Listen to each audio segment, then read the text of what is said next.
Chapter 561. Mr. Han Shuo is truly a frightening character.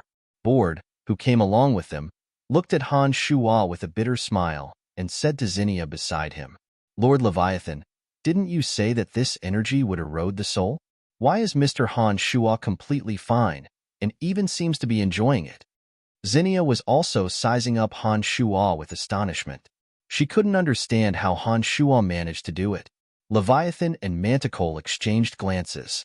Their eyes were filled with amazement. After a long while, Leviathan forced a smile and said to Manticore, "It seems that he doesn't fear those soul-eroding energies at all." Manticore nodded and replied, "All right, let's wait for a while." Between the two, the demonic infant exerted all of its strength. The multitude of negative energies that filled the surroundings flowed into Han Shuo's body under Han Shuo's guidance.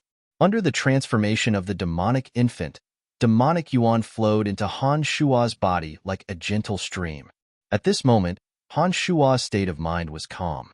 His demonic arts were on the verge of a breakthrough, and he had been worrying about the lack of demonic yuan for the past few days.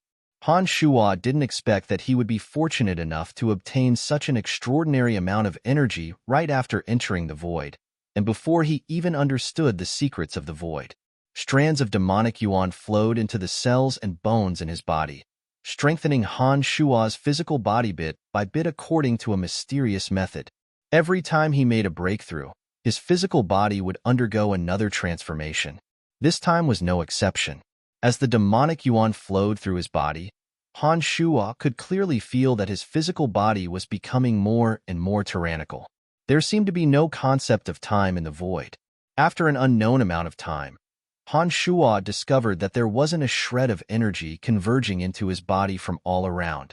Although there were several hundred strands of negative energies around the void, each strand wasn't particularly powerful. After the demonic infant removed the impurities from those energies, only 1/10 of them were truly transformed into demonic yuan for Han Shuo to absorb.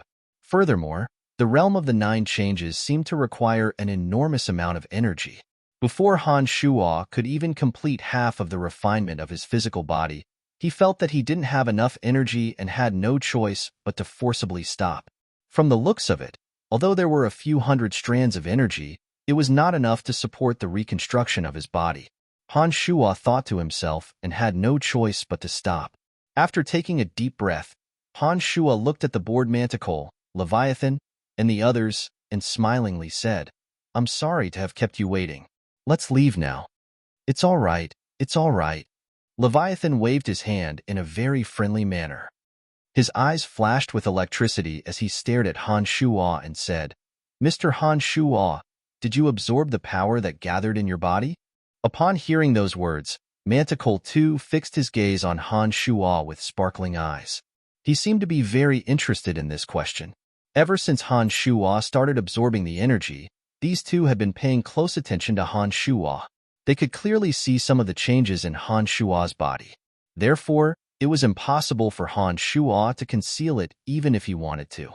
Han Shuo nodded with a smile and replied, "The martial technique I mainly cultivate and is very special. It doesn't belong to any of the 12 fundamental energies. It has the property of devouring. Hee, it seems that I can even absorb those negative energies." What a miraculous martial technique! Leviathan was very astonished. He looked deeply at Han Shuo, and no one knew what he was thinking. After looking around, Han Shuo discovered that the strands of electricity that flashed for a brief moment had suddenly decreased by a lot. He understood that it was because he had absorbed a portion of the energy. As the absorption of energy was beneficial to the advancement of demonic arts, Han Shuo couldn't wait to go to the depths of the void. He smilingly asked, "Gentlemen, can we continue our journey now?" "Of course, let's go," Manticore hastily replied. He looked ahead and said, "Let's hurry up. We seem to have been delayed for a long time." With Leviathan and Manticore leading the way, Han Shuo and a few dozen demons in the middle, they resumed their journey. Rays of light shot and flashed in their surroundings. Rocks that resembled meteorites swayed and swayed in the howling hurricanes. Leviathan and Manticore were resisting the distortions caused by some other energies while cautiously avoiding those enormous rocks floating around them. They gradually flew deeper into the void. Nothing unexpected happened for a very long time. An area of boundless darkness suddenly appeared in front of them. At first glance, that area looked like a bottomless pitch-black abyss, brimming with unknown dangers. Faintly discernible screams could be heard coming from that boundless darkness from an unknown distance away. Standing far away from that area of darkness, Manticle's face was grave as he said, "The screams coming from that area of darkness should be from the subordinates of the other two demon kings. If we want to go deeper into the void, we have to pass this hurdle. When we dive in, our line of sight will be greatly obstructed. No one is an exception. When you can't see your surroundings, there will be air currents with terrifying force shooting out. There may even be some rocks or weapons left behind by the deceased in the air currents. All of you must be extremely careful." In fact, these demons would also be extremely careful even without Manticle's reminder. Every demon that could become a demon had high intelligence. The other two demon kings must have warned them of the dangers ahead of time. Since there were still screams coming from that area, it was obvious how dangerous that area was. It wasn't something that could be completely withstood just because they knew about it. In other words, after descending from that area, some of them would definitely die. Even if Manticle and Leviathan didn't mention it, everyone was well aware of it. "Let's go."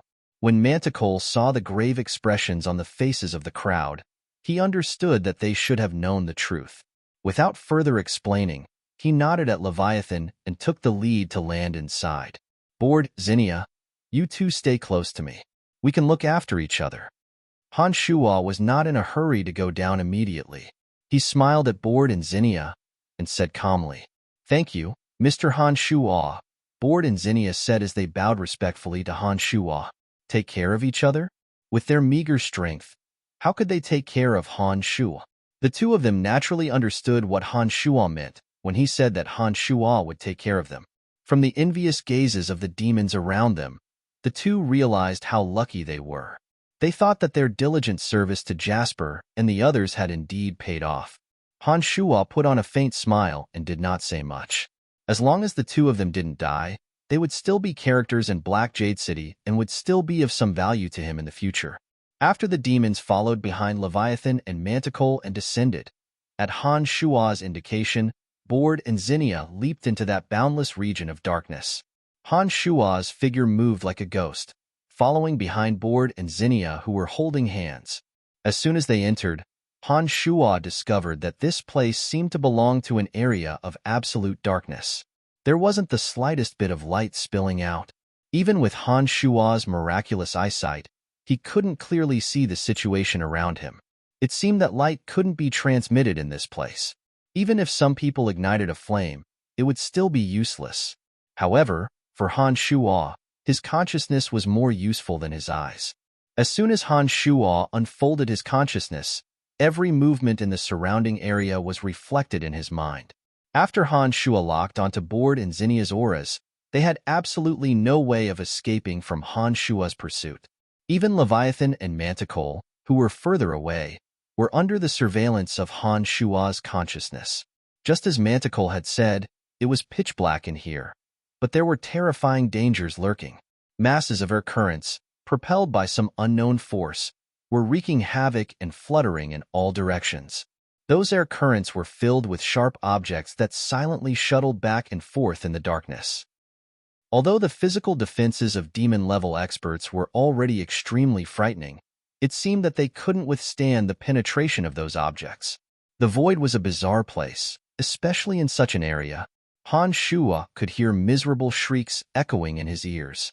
But when he unfolded his consciousness, he discovered that those shrieks were coming from an area that was immeasurably far below him. On the contrary, those shrieks of pain that were right next to him sounded as weak as a mosquito.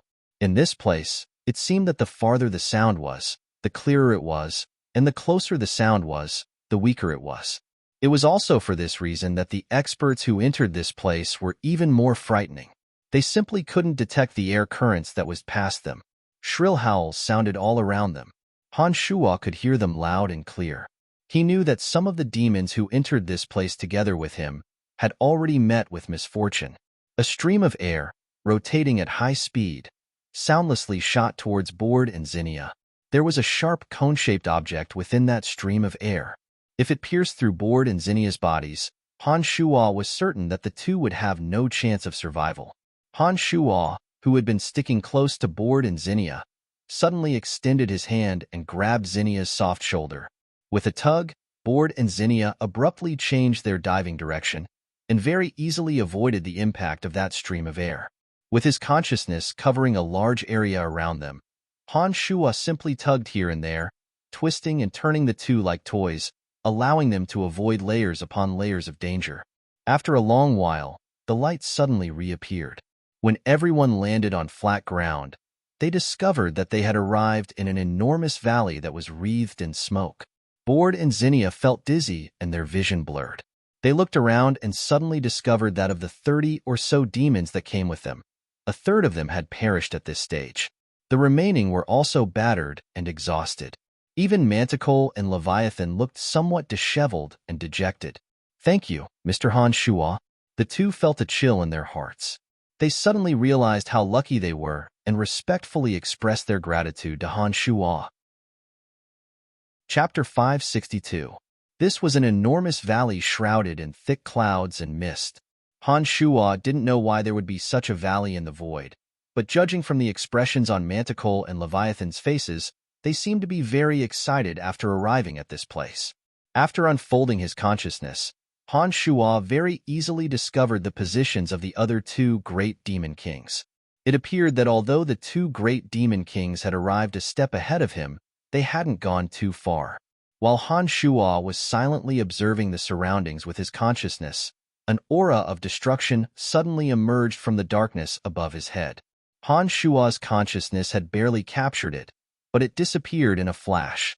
"Bichimos has come down," Han Shuo said in a deep voice. Leviathan and Manticore exchanged glances with each other and silently nodded, indicating that they understood what Han Shuo meant.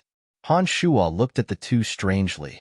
When he saw that the two were pondering with their brows knitted, he couldn't help but ask, "Now, where should we go?" Two gazes simultaneously gathered on Han Shuo's face. Leviathan thought for a moment, forced a smile, and said, "The place where we are now can be considered to be the void. However, in order to obtain more secrets of the void, we will have to explore it by ourselves. There are too many dangers and secrets in the center of this enormous valley. The last 2 times we came here, we only explored the vicinity for secrets. It was also here that I discovered that magic ring of mine." After taking a deep breath, Han Shuo discovered that this mountain Tanai was brimming with all kinds of elements. Thick layers of hazy clouds shrouded the valley. Although it wasn't as pitch black as the dark tunnel they came from, it still greatly hindered one's vision. For some unknown reason, the coverage of Han Shuo's consciousness was greatly limited in this region. The hazy clouds that lingered around the mountain Tanai seemed to have a bizarre resistance that prevented Han Shuo's consciousness from fully utilizing its power.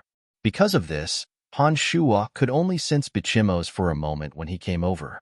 Bichimos was too fast and had instantly moved to another direction. Therefore, Han Shuo's consciousness lost track of Bichimos. Based on my many years of inference, this region should have been the battlefield of a war between gods. I have come here twice to observe for a period of time and discovered that the size of this region is beyond our imagination. Back then, the great war between mighty gods left behind too many natural boundaries and dangers in this region. We must be cautious.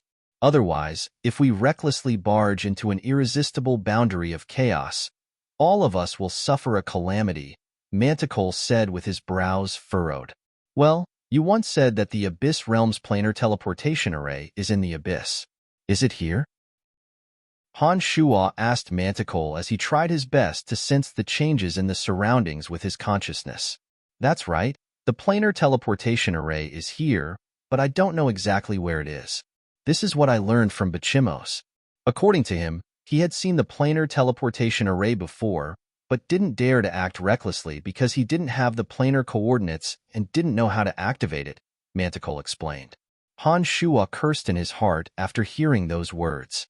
He thought to himself, "If you had told me the truth about the planar teleportation array earlier, I would have been able to communicate with Bichimos earlier. Now that Bichimos has left the range of my consciousness, who knows how much more difficult it will be to find him again.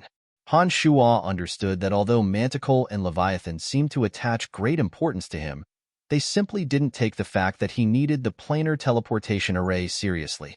In their minds, Han Shuo was probably just like those demons under their command, a target to be exploited. The only difference was that this target of exploitation could perhaps be used to deal with the other two troublesome fellas. At the critical moment, the three of them could reap even more benefits by joining forces. From the knowledge regarding the planar teleportation array he obtained from the skeletal staff, Han Shuo understood that in order to enter the planar teleportation array, not only must he be able to activate it, he must also have the coordinates of the planar teleportation array.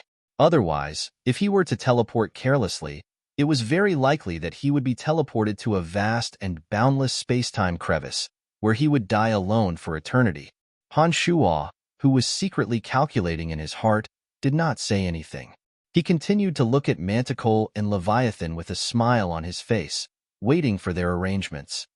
In this place, we have to explore by ourselves. Not only do we have to constantly be on the lookout for incoming dangers, but we also have to carefully observe our surroundings. Perhaps, somewhere around you, there is a divine weapon or divine soul of a deceased great god. Therefore, pay close attention. Leviathan was obviously somewhat excited.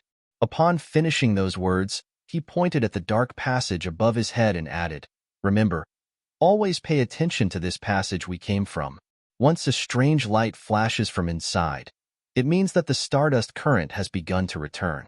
At that time, no matter what, we must immediately drop everything and leave this place as soon as possible." On the way here, Han Shuo had learned from Board and Zinnia that the void wasn't that easy to enter, and it wasn't that easy to get out either. After the stardust current revolved from the entrance, it would follow a specific trajectory and circle around the entire void. According to Bichimos, when that dark passage above their heads shone with strange light, the stardust current would pass by below. It would first cleanse Tanai, then walk along the path they came from, and finally return to the entrance to block up the void once more. The area covered by the stardust current was enormous. Taking advantage of the bizarre circumstances of the void, its speed far exceeded theirs. If they didn't leave before the stardust current swept through the entire void, they would be annihilated by the stardust current. Their consciousness would vanish one after another. Just like those mighty gods who came to this place through unknown means, perhaps only their divine souls would be left behind. Manticore and Leviathan described the dangers of the void and the things they needed to pay attention to. Then, they led the party of demon guards and cautiously advanced towards an area shrouded in dense fog with reverence in their hearts. Han Shuo unfolded his consciousness. He could sense that all around him were extremely frightening boundaries and scattered, dilapidated magical matrices. They included the 12 fundamental energies, as well as some unknown energies. They formed an incomparably complicated and enormous system like a spider's web. Those dangers were present in every corner. No one knew what kind of frightening destructive power they contained. It was no wonder that Manticore and Leviathan were apprehensive and didn't dare to advance rashly. Manticore and I have traversed this path twice. We have overcome some of the dangers along the way. Here, Manticore's one ring was picked up over there. Leviathan explained to Han Shuo as he pointed at a protruding, grotesque rock in the distance as they walked. From the conversation between the two, Han Shuo understood that the exploration process was extremely difficult due to the dangers all around. Manticore and Leviathan had been here twice, but neither time had they managed to walk through the entire valley. They even encountered 2 other demon kings in another area and got into a fight over a divine weapon. In the end, the 4 had no choice but to stop when a seal suddenly shattered beside them, causing the 4 to lose many of their subordinates. The 5 great demon kings of the Abyss realm had all been to this region. The 5 of them were divided into 3 factions, and each of them had explored Tanai's mountain. It wasn't the first time the 5 of them had come to the valley. Naturally, they had spent enormous amounts of energy and lives to find their own paths. Han Shuo, following behind Manticore and Leviathan, could be considered to be basking in some of their glory. No one dared to fly recklessly along the way. After an unknown amount of time, Manticore and Leviathan suddenly stopped and looked around. Leviathan, with a deep face, said, "Last time we came to this place, before we could unravel a boundary in front of us, we discovered the strange light emitted from the dark tunnel. We had no choice but to hastily retreat. We have paid a great price to clear away all kinds of dangers along this path. That's why we were able to travel with ease. However, from now on, we will have to truly face the horrors of this place. Here, you may die. Even the three of us may die. Therefore, you must be extremely careful," Manticore added. Silence, an indescribable silence. It was as though a boulder was pressing down on everyone's heart. Even Han Shuo was very cautious. Han Shuo could sense that there were many unknown boundaries around them, but he didn't know what kind of dangers they contained. Thump thump, thump thump. Han Shuo's ears were sharp. Suddenly, he heard a strange sound. The sound came from a seal not far away from him. Han Shuo was startled. He didn't understand why a light thump suddenly came from a seal not far away from him. Just as Han Shuo was puzzled, a thunder guard who came here for the first time suddenly clutched his chest. His face was filled with fear, and he started howling miserably. Han Shuo's gaze suddenly landed on this thunder guard. He carefully observed him and suddenly discovered that his heart was also thump thump, thump thump, thump thump. It was beating at the exact same frequency as the sound coming from the seal. Han Shuo, who discovered this unusual phenomenon, had a change in his expression. He hastily said, "That thunder guard's heart is beating faster due to nervousness. He seems to have triggered that seal. Hurry up and calm him down." "Damn it, Boral, calm down," Leviathan hastily shouted. He was furious and also anxious. Bang! That thunder guard's body exploded. The few people around him were splattered with blood, flesh, and bones. The powerful impact immediately injured them. Chapter 563. Thump Thump, Thump Thump. Another three demon guards that had just arrived couldn't control the fear in their hearts. Their heartbeats suddenly accelerated, seemingly coinciding with the throbbing sound of the seal. Even though Leviathan angrily ordered them to calm down, it was already too late. The three exploded one after another. Blood, flesh, and bone fragments splattered all over the crowd.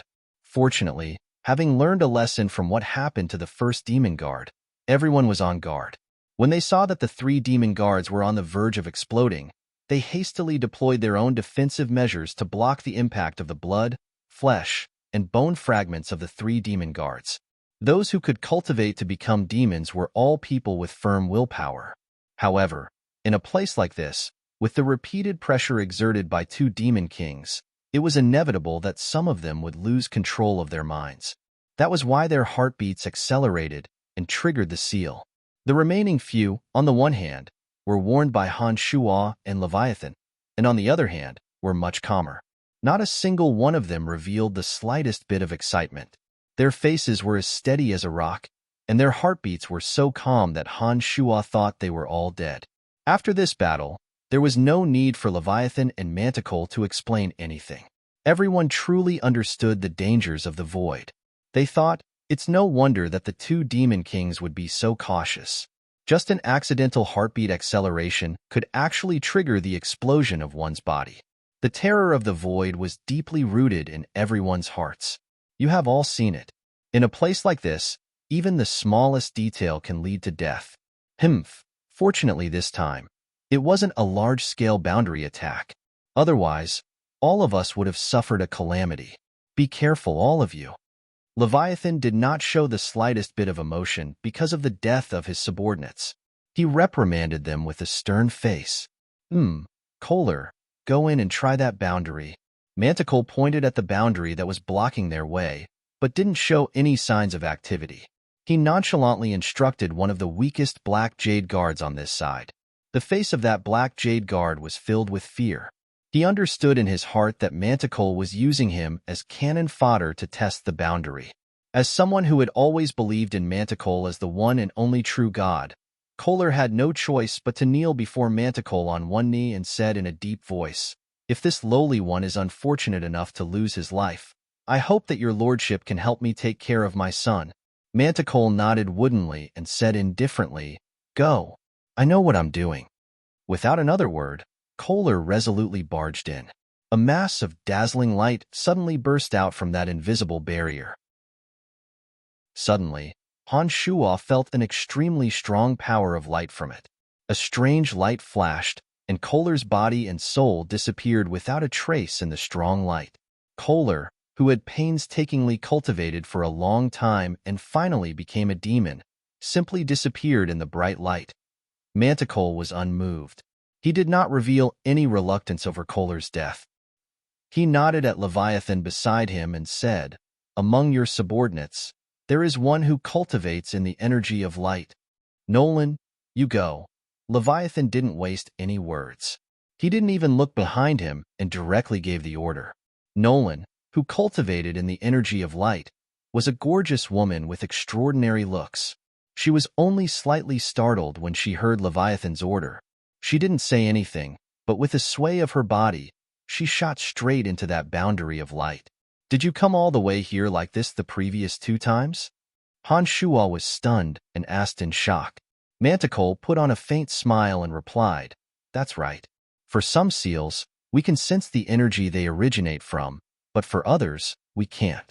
For seals and boundaries of the same element, they are bound to be filled with the elements and edicts of the same element. Generally, it wouldn't be too much of a problem for those who cultivate in the same element to enter. As long as they don't die inside, they might even obtain some benefits.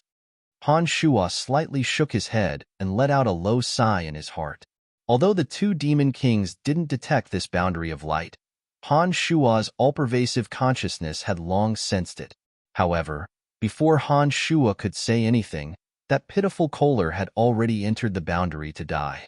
Han Shuo didn't know how to evaluate the two's methods. While sighing in his heart, he couldn't help but glance at Board and Zinnia. The 2 wore wooden faces, as though they were already familiar with this method. Han Shuo understood that their loyalty to Great Demon King Manticore was unquestionable. Even if Manticore wanted them to die, they wouldn't hesitate in the slightest. Han Shuo shook his head again and didn't say anything. That boundary of light in front of them sparkled brilliantly. After an unknown amount of time, the brilliance suddenly flashed and vanished without a trace. That beautiful woman named Nolan was revealed with a pleasantly surprised face. Han Shuo clearly sensed the dense element of light condensing within her body.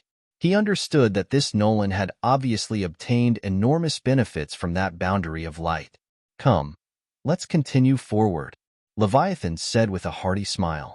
After giving Nolan an approving glance, he led the way forward together with Manticore. The two's eyes shone brightly. They didn't want to miss any nook and cranny in front of them. From now on, everything ahead of them would be unfamiliar territory. Perhaps some miraculous treasure was quietly lying in some corner, waiting for them to discover it. Huh. Manticore cried out in surprise. He was extremely excited, but he still cautiously approached to the left. His left hand stretched out at lightning speed, and a cup sparkling with golden light fell into his palm. Han Shuo's eyes were sharp. His consciousness was firmly focused on that cup. He sensed a dense amount of divine energy from it, as well as the energy of light that had been lingering around it. Damn it, it's actually an item of the element of light. How unlucky, Manticore cursed in a low voice. With a face filled with disgust, he tossed the cup to Nolan, who had yet to recover from the pleasant surprise, and said, Take it. It suits you perfectly. It should be a divine weapon used by a low god. Nolan's face was filled with disgust as she looked at Han Shuo. As a cultivator of the elemental energy of darkness, Manticore had an instinctive aversion to the divine energy of light. He was pleasantly surprised, thinking that he had obtained some kind of treasure. Little did he expect that it would turn out to be a divine weapon of the element of light, the most deplorable of all. One could well imagine how depressed he was. It was no wonder that he had lost his usual gentle demeanor. Nolan didn't know what kind of luck she had run into. She received the divine weapon in ecstasy and repeatedly said, Thank you, Lord Manticore. Thank you. Let's go, Manticore. Don't be angry. Perhaps the divine soul of a mid-god of darkness that you have been yearning for many years is just ahead. Ha ha. Leviathan consoled smilingly. Manticle's mood seemed a little better after hearing those words. He said with a faint smile, "That's true. We have only just started this time. Perhaps we can really harvest some special treasures. We have only heard of that divine soul from Bachimos. We have never seen such a rare thing in either of our 2 trips. I hope we will be lucky this time." Without another word, Manticle and Leviathan continued to lead the way and continued on their journey. Along the way, although the party kept their eyes wide open, they didn't discover any valuable treasures. After traveling for a few hundred meters, a dilapidated magical matrix appeared before them. It was brimming with dense energy of lightning. The crackling electric arcs were so conspicuous that the party naturally understood that it was a dilapidated magical matrix of lightning. Leviathan was rather straightforward at this moment. He didn't let anyone take the risk. His body radiated with electric arcs. He warned the party to be careful and charged in by himself. For a moment, thunder rumbled, and electric arcs slithered like snakes. Sand and pebbles flew everywhere. Leviathan's silhouette was nowhere to be seen. Following waves of terrifying heavenly thunder, bolts of lightning seemed to no longer be limited to that magical matrix. They shot towards the location where Han Shuo and the others were. The party was shocked and hastily dodged. The energy of lightning was obviously extremely frightening, and its speed was extremely fast. A few demons who couldn't escape in time were struck. Their bodies twitched and were charred, emitting smoke. Their vitality gradually weakened. If Nolan, who had just obtained a divine weapon, could safely return to the Abyss Realm, with the help of this fortuitous encounter and the power of the divine weapon, her strength would definitely increase by a large margin. Unfortunately, it seemed that her good luck wouldn't last long. Bolts of lightning landed on her body. In just a few short breaths, Nolan had turned into charcoal and collapsed. Han Shuo was greatly alarmed. Among those present, no one could sense the changes in their surroundings more clearly than he did. Through the observation of his consciousness, Han Shuo discovered that although the majority of those bolts of lightning were uncontrollably shooting in all directions, the few bolts of lightning that struck Nolan's body came from Leviathan. In other words, Nolan's master had taken advantage of the chaos caused by the broken magical matrix to electrocute Nolan, her subordinate who had just obtained a divine weapon of light, to her death.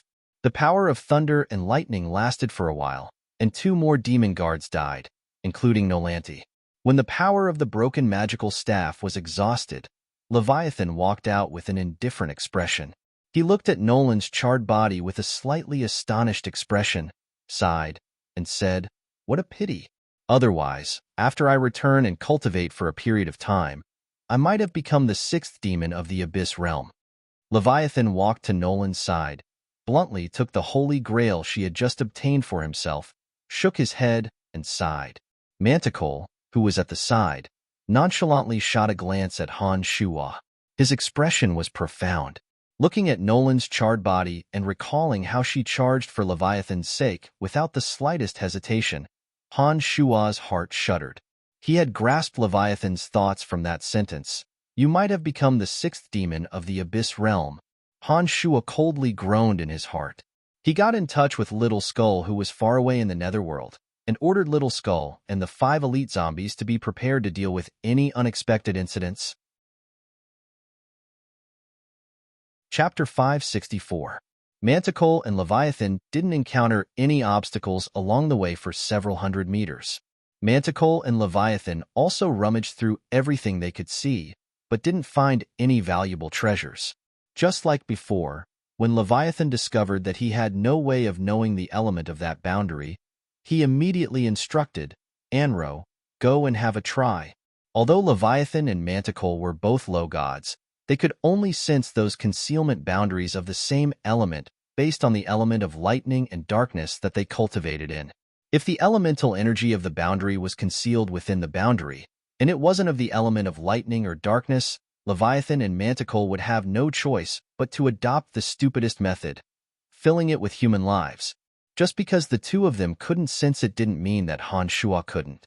When Han Shuo saw that the boundary contained the element of wind, and that Anro sent by Leviathan was a water element demon. Han Shuo couldn't help but crease his brows. He raised his hand to stop Leviathan. Wait. Leviathan stared blankly for a moment before he revealed a hearty smile and said amiably, Mr. Han Shuo, do you have any brilliant ideas?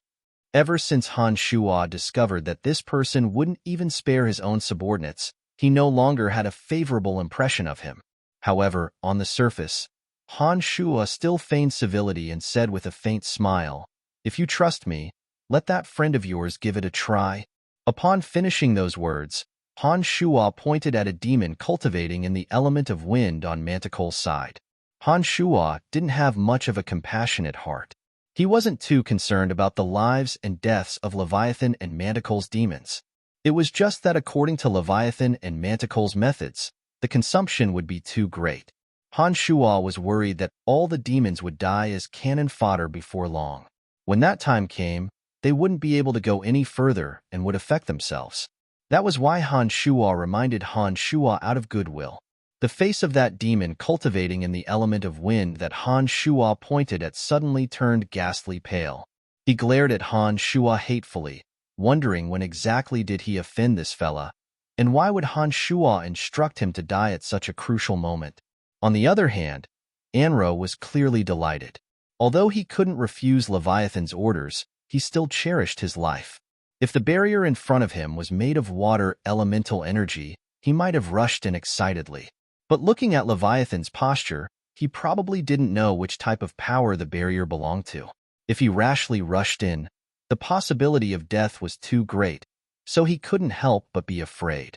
Therefore, this demon named Anro vaguely expressed his gratitude to Han Shuo with his eyes, but in his heart, he did not understand why Han Shuo would help him. Both Leviathan and Manticole stared blankly for a moment. They looked at Han Shuo in puzzlement. After a short pause, Manticole finally couldn't help but ask, Why is that? In order to reduce everyone's losses, we will be able to go deeper.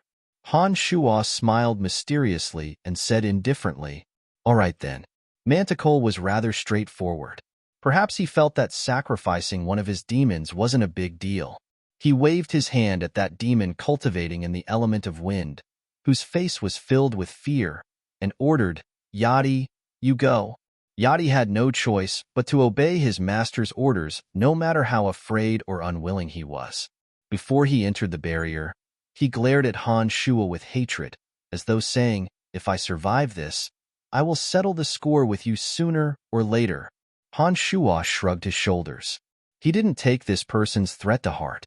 Yadi harumphed coldly in anger. Without wasting any time, he leaped into the barrier that was blocking everyone's path. A sharp whistling sound suddenly rang out from within. The dense wind element formed into sharp, snow-white blades that danced within the barrier with ding-ding-dang-dang sounds. Both Leviathan and Manticole's expressions changed. Their gazes simultaneously turned to Han Shuo, filled with astonishment. Mr. Han Shuo, how did you know that the barrier was of the element of wind? Leviathan was extremely astonished.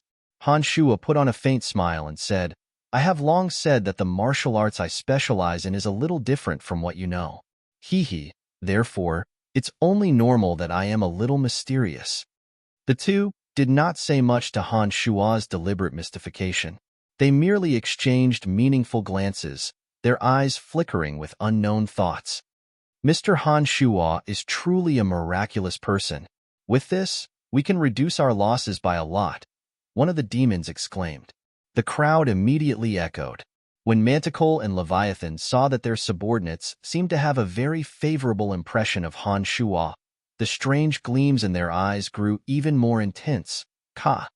With a crisp sound, the barrier suddenly cracked.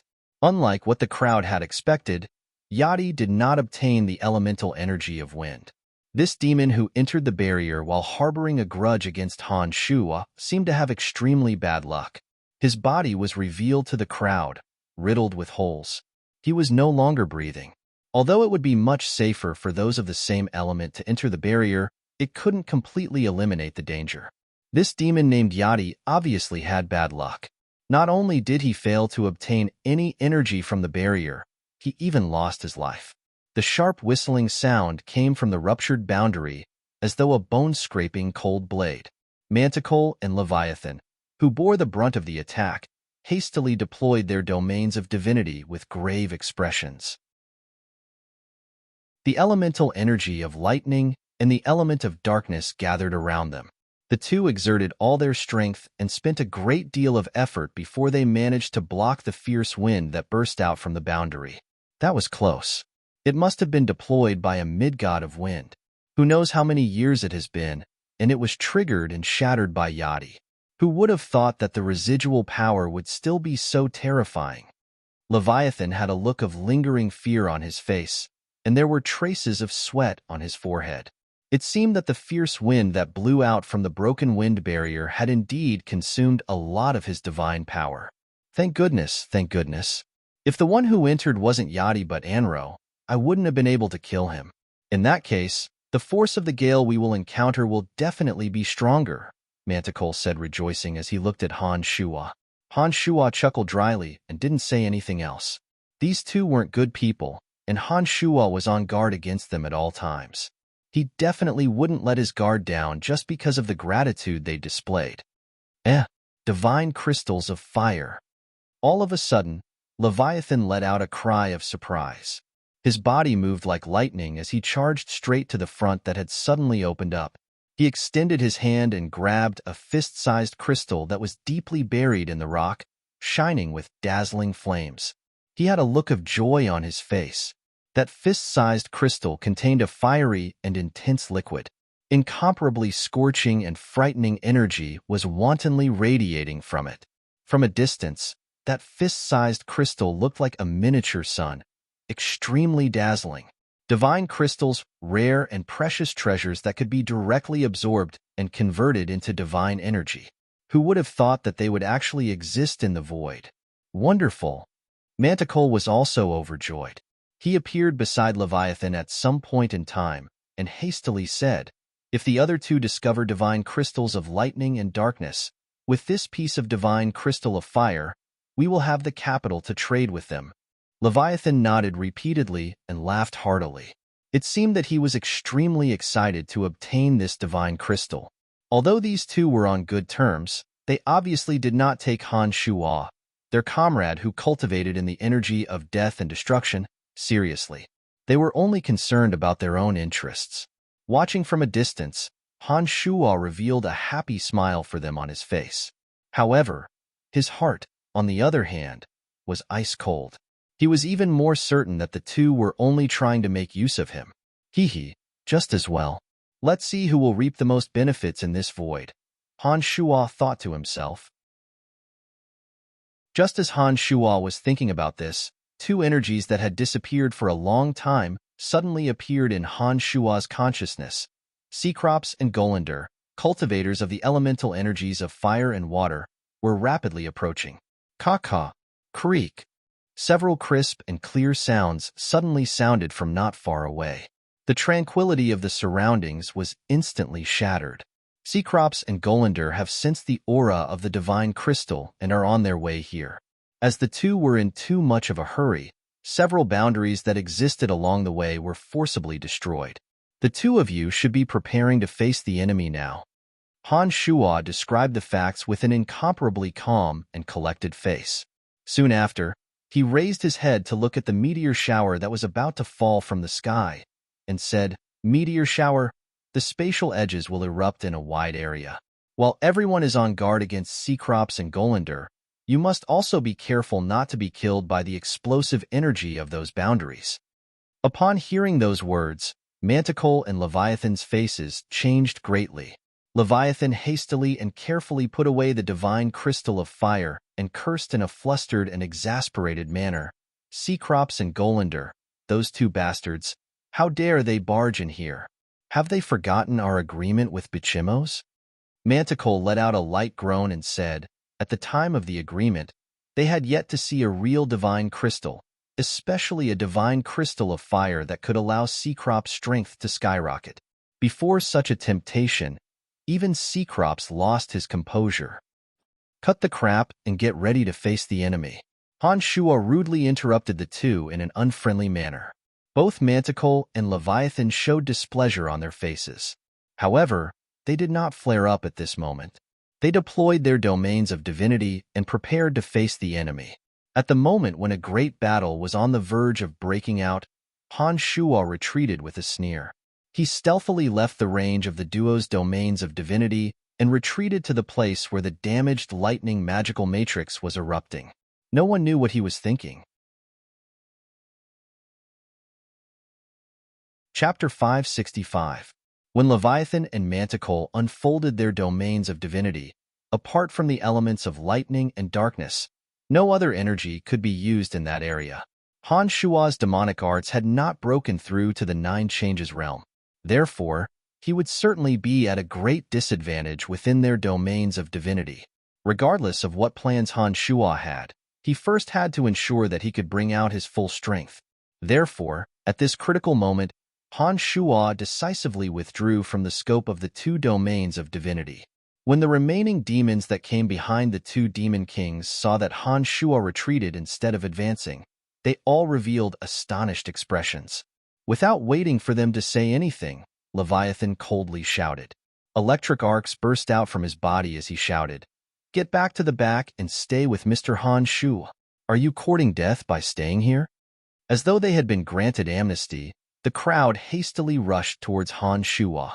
In the battle between the four demon kings of the abyss, if their divine energy were to leak out by accident, these demons, without any elemental energy to borrow, would die with a single touch. There was absolutely no chance of survival. Therefore, they had no choice but to be fearless. Only a freak like Han Shuo could rely on his demonic arts and avatar of destruction to remain safe and sound within the domains of divinity of the four demon kings. However, Han Shuo obviously had other plans. He, too, left the battlefield. Arg! Mournful screams suddenly resounded throughout the valley. Several demons that were rushing towards Han Shuo were very unlucky to be hit by the meteor shower. They only had the time to let out a few painful howls before they were crushed into meat patties by the meteors. Those pitiful demons had yet to leave the domains of divinity of Manticore and Leviathan. Without any elemental energy to borrow, their bodies suddenly became extremely fragile. On top of that, the meteor shower was indeed terrifying. It was only natural that they would die on the spot. Damn it, these two sure are just fellas who only care about themselves.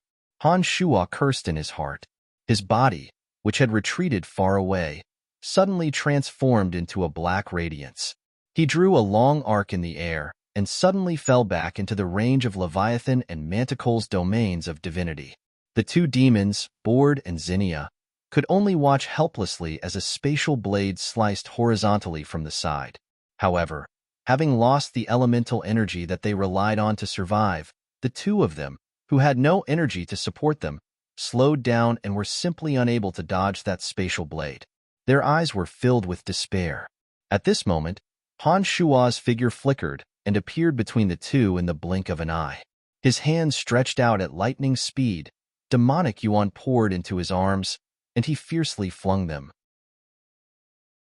Bored and Zinnia, whose hearts were filled with despair, flew in a beautiful parabola, finally escaping from the slash of the space blades. Han Shuo still had some affection for Bored and Zinnia, especially for taking care of Jasper and the others back at Black Jade City, as well as taking care of everything for him. Although Han Shuo knew that the reason why the two were so attentive was due to his superb strength, Han Shuo was still a person who cherished old friendships. He was not stingy with such trivial help. After resolving the crisis of Bored and Zinnia, Han Shuo had no intention of staying in the domain of divinity any longer.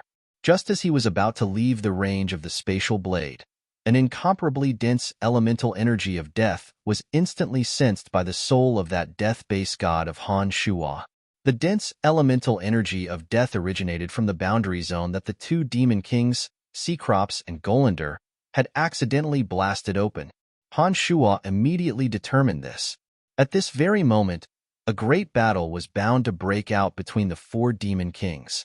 Logically speaking, Han Shuo shouldn't be getting involved.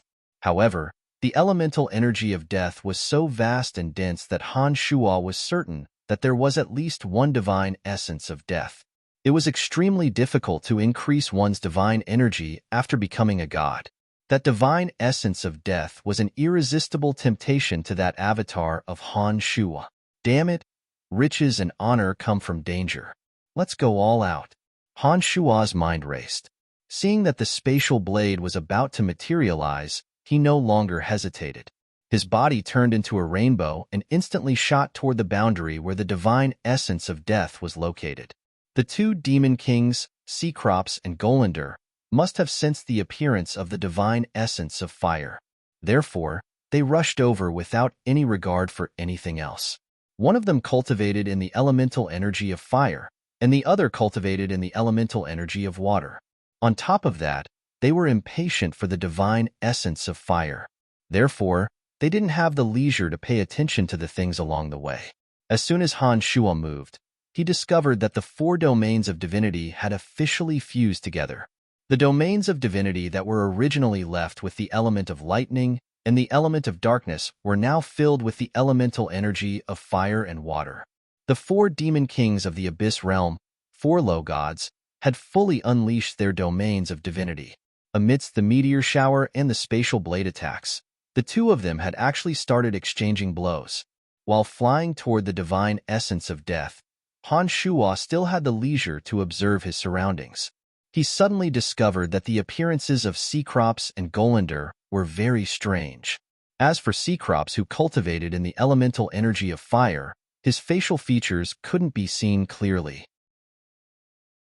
However, his body was similar to that of Rock General who died in Han Shuo's hands. His body was as hard as iron, and it was the red-hot kind. Golander, on the other hand, looked like a giant water monster. His body was densely packed with tentacles as thick as fingers. He was wriggling his body, baring his fangs and brandishing his claws as he battled against Manticore. The strengths of the four were about the same. Leviathan and Cecrops were engaged in battle, while Golander and Manticore were attacking each other. All four of them were demon kings of the Abyss realm and low gods. Having battled against each other for many years, they were very familiar with each other's fighting patterns. Therefore, they went all out in their first exchange of blows. However, in Han Shuo's eyes, it didn't look that good. The four demon kings had concealed all their divine energies within their bodies. When they exchanged blows, their divine energies would burst forth through the contact of their bodies. Surprisingly, not a shred of divine energy leaked out. Perhaps it was precisely for this reason that their battle appeared so plain and unadorned. There was no radiance, no gorgeous clouds. With just a glance, Han Shuo understood why they would be so cautious in maintaining this tacit understanding, not daring to leak even the slightest bit of their divine energy. It was because they were surrounded by boundaries and dilapidated ancient magical sealing matrices. A single misstep could trigger even more dangers and bring disaster to all of them. Although the four demon kings, who had battled for many years, started fighting over the divine essences of fire, they were very cautious in maintaining a sense of propriety. They did not dare to leak even the slightest bit of their divine energy, lest it caused a monstrous ripple that would cause everyone to suffer the consequences. Whoosh! Han Shuo deployed his protective shield and, relying on the energy from the demonic infant in his body, flew at high speed towards the location where the energy of death was located. 3 translucent, jade-white divine essences of death lay tightly within a deep black magical robe. That deep black magical robe seemed to be no ordinary item, as it was overflowing with sinister and evil energy of death.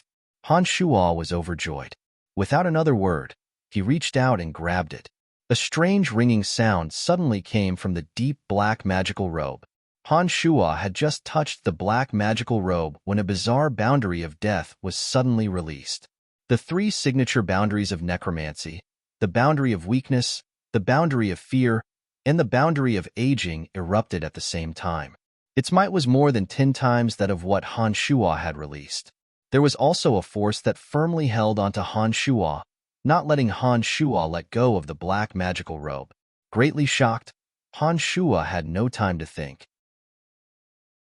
The demonic yuan in his body erupted like a flood, madly attacking the force that was holding him. He wanted to let go of the black magical robe first. "Who's that youngster?"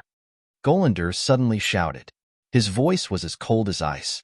"Hee hee, what a joke.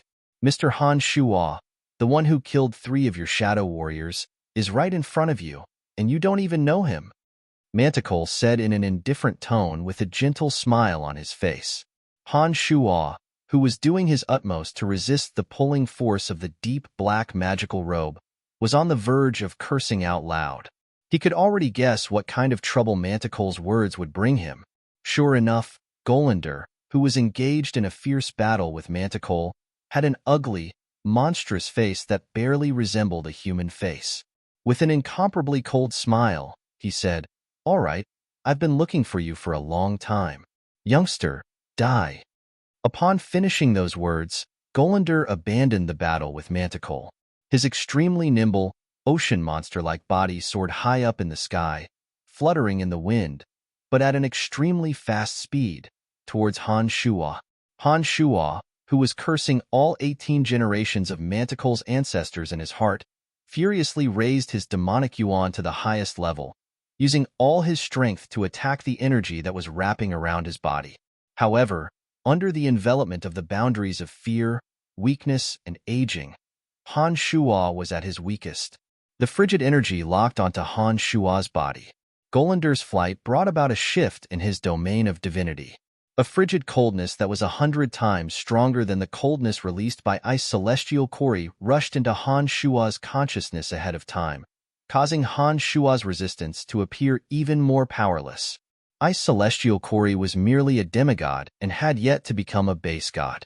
There was a gap of 2 levels between him and Golander, a low god. Comparing ice celestial Kori to Golander in the application of the origin energy of water was like comparing a mound of earth to a towering mountain. The gap between them was insurmountable. The energy of a low god like Golander could seep into his soul. Were it not for Han Shuo's consciousness being exceedingly miraculous and unique, it was likely that he would have been frozen by now, unable to think. At the moment of death, Han Shuo's base god of death soul seemed to have sensed the familiarity of the energy that was tightly wrapping around Han Shuo's body. Between life and death, with one thought, Han Shuo's base god of death soul suddenly released a strand of weak energy. Suddenly, the deep black magical robe in his hand underwent a timely transformation. Chapter 566. When Han Shuo's base god of death soul came into contact with the deep black magical robe, the energy that he had been unable to shake off all this time retreated back into the magical robe like a receding tide. In the next moment, the bizarre boundary of death that originated from the magical robe vanished without a trace. The deep black magical robe was still in Han Shuo's hand. However, at this moment, the magical robe no longer posed any threat. Han Shuo's consciousness moved. Without encountering any obstruction, the 3 divine essences of death, as well as the deep black magical robe, all fell into the space ring on Han Shuo's hand. Han Shuo did not have the time to ponder over the bizarre situation just now, nor did he want to fight head-on against Golander, who was dashing over. After getting his hands on the items, he did not linger there any longer. Instead, he spotted an empty space and prepared to retreat. "You've killed 3 of my shadow warriors. Kid, you've got some guts," Golander shouted coldly. His monster-like body floated over. A few soft feelers suddenly shot out from his cheeks like arrows, piercing straight for Han Shuo's back. As the distance between the two shortened, the freezing aura that penetrated deep into Han Shuo's consciousness became even more powerful. After letting out a cold groan, Han Shuo, who was in the midst of retreating, softly shifted his consciousness. Not needing to be distracted by the deep black magical robe, Han Shuo easily evaded Golander's attack on his consciousness. Seeing that the feelers shooting out from Golander's cheeks seemed to be unable to dodge in time, Han Shuo did not appear to be panicked. With a flash of strange light, the demon's lair edge suddenly shot out from his palm. The energy of destruction mixed with the shrill howls of thousands of souls transformed into a terrifying screen of light, completely enveloping all the feelers that Golander had shot at him. Crack, crack. Strange, ear-piercing noises rang out from the screen of light. All the feelers shooting out from Golander's cheeks had been severed. Golander was startled. His ice-cold eyes were filled with doubt, as though wondering how Han Shuo could possess such power. The Demon's Lair Edge could still be used as a weapon even before it transformed. Even Han Shuo could pour his magical yuan into it. However, the Demon's Lair Edge now contained the divine energy of the Edict of Destruction, the plundering energy left behind by Dadera, and the tens of thousands of souls that Han Shuo had absorbed over the years. With the three energies fused together, although Han Shuo had barely reached the low god realm of destruction, the energy within the Demon's Lair Edge was still extremely terrifying. Although the Demon's Lair Edge had severed the antennae on Golander's cheeks, a wisp of the icy cold energy still followed and surged into the Demon's Lair Edge like a shadow. It was only after the Demon's Lair Edge's divine energy of destruction collided 3 times that the icy cold energy was completely neutralized. With a single strike, Han Shuo and Golander had a general understanding of each other's strength. Han Shuo understood that Golander was a formidable foe. Within his domain of divinity, Han Shuo's base god necromancy avatar couldn't be used. It would be truly difficult for Han Shuo to defeat an avatar that was a mixture of all sorts of energies but didn't understand the Edict of Destruction. Golander also clearly realized from the strike of the Demon's Lair Edge in Han Shuo's hand that this youngster who appeared out of nowhere wasn't a weakling that he could trample on as he pleased. Golander's heart was filled with astonishment. His ice-cold eyes were filled with doubt, as though he couldn't understand how Han Shuo could possess such strength. Whoosh! A human figure suddenly flashed by. Golander, who was in a daze, discovered that he was in absolute darkness. He cursed in his heart. Golander immediately realized that Manticore, who had instigated him to attack Han Shuo, had taken advantage of the time when he was deep in thought to launch an attack. A thought flashed through Golander's mind. He immediately gave up on pursuing Han Shuo and focused all his attention on dealing with Manticore's sneak attack. He could tell that Han Shuo didn't seem to be willing to have a great battle with him. In the Abyss Realm, the strong were revered. When he discovered that Han Shuo was a formidable foe, he immediately made a wise decision: not to pursue and not to care. Han Shuo, who was prepared to fight with all his might, stood proudly on the spot with a callous face. He raised his hand and firmly grasped the Demon's Lair Edge that suddenly shot out of his palm. He was prepared to summon Little Skull to assist him in battle at any time. It was at this moment that he discovered that Golander was completely shrouded in darkness. Manticore smiled at Han Shuo from a distance, nodded at him, and shot into the darkness with a whoosh. Han Shuo was stunned. Soon after, the corners of his mouth curled into a sneer. He despised Manticore for taking the initiative to show goodwill. After turning his head to look at Cecrops and Leviathan, who were engaged in a great battle, Han Shuo pondered for a moment and unhurriedly shot towards the direction where Cecrops and Golander came from. "Mr. Han Shuo, help us deal with them together." Leviathan shouted anxiously when he saw that Han Shuo was about to leave. He no longer cared that the battle was going on. As though he didn't hear Leviathan's shout from behind, Han Shuo did not slow down in the slightest and left the battlefield without even turning his head back. As soon as Han Shuo left the battlefield, he immediately concealed all the aura on his body and only used his consciousness to observe the changes in the surroundings. Suddenly, that base god of death soul sensed a familiar aura. Previously, as he was pressed for time, Han Shuo did not delve into where that familiar feeling came from. Now that Han Shuo had left the domain of divinity of the 4 demon kings, he finally had the time to figure out what was going on. Since he was not in the domain of divinity of the 4 demon kings, that base god of death's soul energy was even stronger. He took out the deep black magical robe that he had just stored in his space ring. The mental strength of that base god soul of Han Shuo slowly flowed into the center of the magical robe in his hand. An explosion sounded from the deep black magical robe in Han Shuo's hand. The mental strength of Han Shuo's soul of death instantly formed some sort of connection with the magical robe. All of a sudden, a kind of enlightenment flowed into that base god soul of death soul of Han Shuo like gentle water. Han Shuo's main body, who was holding the deep black magical robe, could clearly see a grayish substance fusing into the demon's lair edge like a gas. At the same time, all kinds of enlightenment and sensations regarding the energy of death were slowly fusing with the soul of the demon's lair edge. Seeing all this happening before his eyes, feeling the enlightenment gained by that soul, Han Shuo, who was holding the dark magic card in his hand, was suddenly filled with a wave of pleasant surprise. He almost couldn't help but let out a shriek. Divine soul, a mid-god of death. Inside the deep black magical robe, apart from the three divine essences of death, there was actually a concealed mid-god of death divine soul. Moreover, at this moment, the mid-god of death divine soul that came from the center of the deep black magical robe was fusing with Han Shuo's soul in a way that he couldn't understand. The owner of the skeletal staff that Han Shuo obtained was also a mid-god. From the skeletal staff, Han Shuo obtained a lot of memories regarding the cultivation method of the energy of death.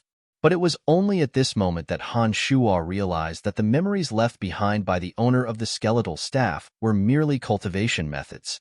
Moreover, many of the important cultivation methods were omitted.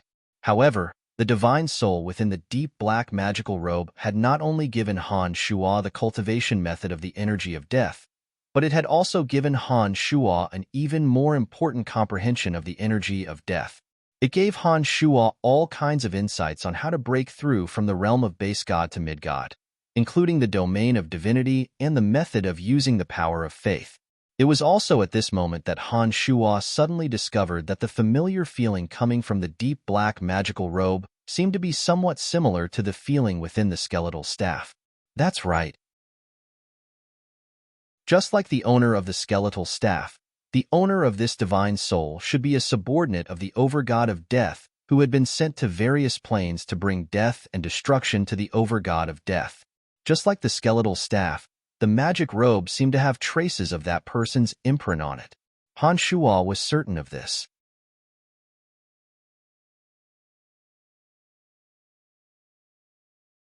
At this time, Han Shuo, who had 3 souls, showed an absolute advantage. The base god of death was rapidly fusing with the divine soul. Meanwhile, Han Shuo's avatar and main body were going all out to keep the commotion caused by the meteor shower and the spatial blades away from his avatar of death. Time passed silently. Han Shuo didn't know how much time had passed. The other 2 souls of Han Shuo, who had 3 souls, were also somewhat absent-minded.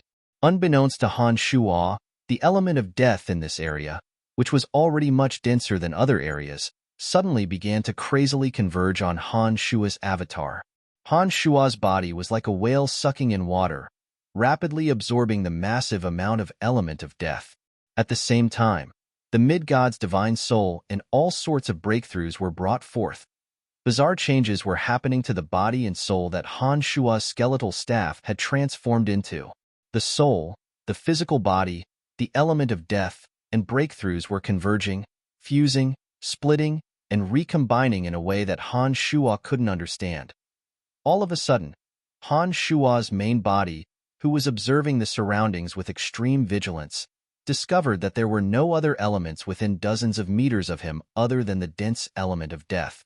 Han Shuo's main body, whose demonic arts were flowing at high speed without stagnation, was pleasantly surprised to discover the changes in his surroundings. The domain of divinity. This is the manifestation of the domain of divinity. The overjoyed Han Shuo looked at the element of death converging around him, and then at the highly condensed element of death that was forming his avatar of divinity in a way that he couldn't understand. Han Shuo, who had experienced the scene of Little Skull becoming a god, clearly understood what kind of delightful changes were happening inside his avatar of death. Huh? What energy is this? Something doesn't feel right. Manticore, who was in the midst of fighting among the 4 demon kings, suddenly muttered. As Golander was startled by Han Shuo, he was momentarily absent-minded. Manticore, whose strength was about the same as Han Shuo's, very accurately seized that opportunity and shrouded Golander in absolute darkness. It was precisely for this reason that Manticore had the upper hand and even had the leisure to speak. The other 3 demon kings also sensed the element of death frantically converging not far away from them. The 4 demon kings, who had also experienced the same process, thought for a moment and realized what was happening in that area at nearly the same time. The four demon kings, who were in the midst of fighting, stopped at the same time, exchanged glances, and flew towards that area at the same time. Han Shuo, who harbored malicious intentions, didn't go too far away. During the process of becoming a god, the element of death was frantically converging and was difficult to control. Han Shuo's whereabouts could no longer be concealed. The four demon kings moved and in the blink of an eye, discovered the location where Han Shuo was hiding. Tu, what's going on? Cecrops immediately cried out in alarm after taking a glance at Han Shuo's location. Han Shuo's main body was carrying the demon's lair edge, and his avatar was wearing a deep black magical robe. Other than the clothes, the two Han Shuo looked exactly the same.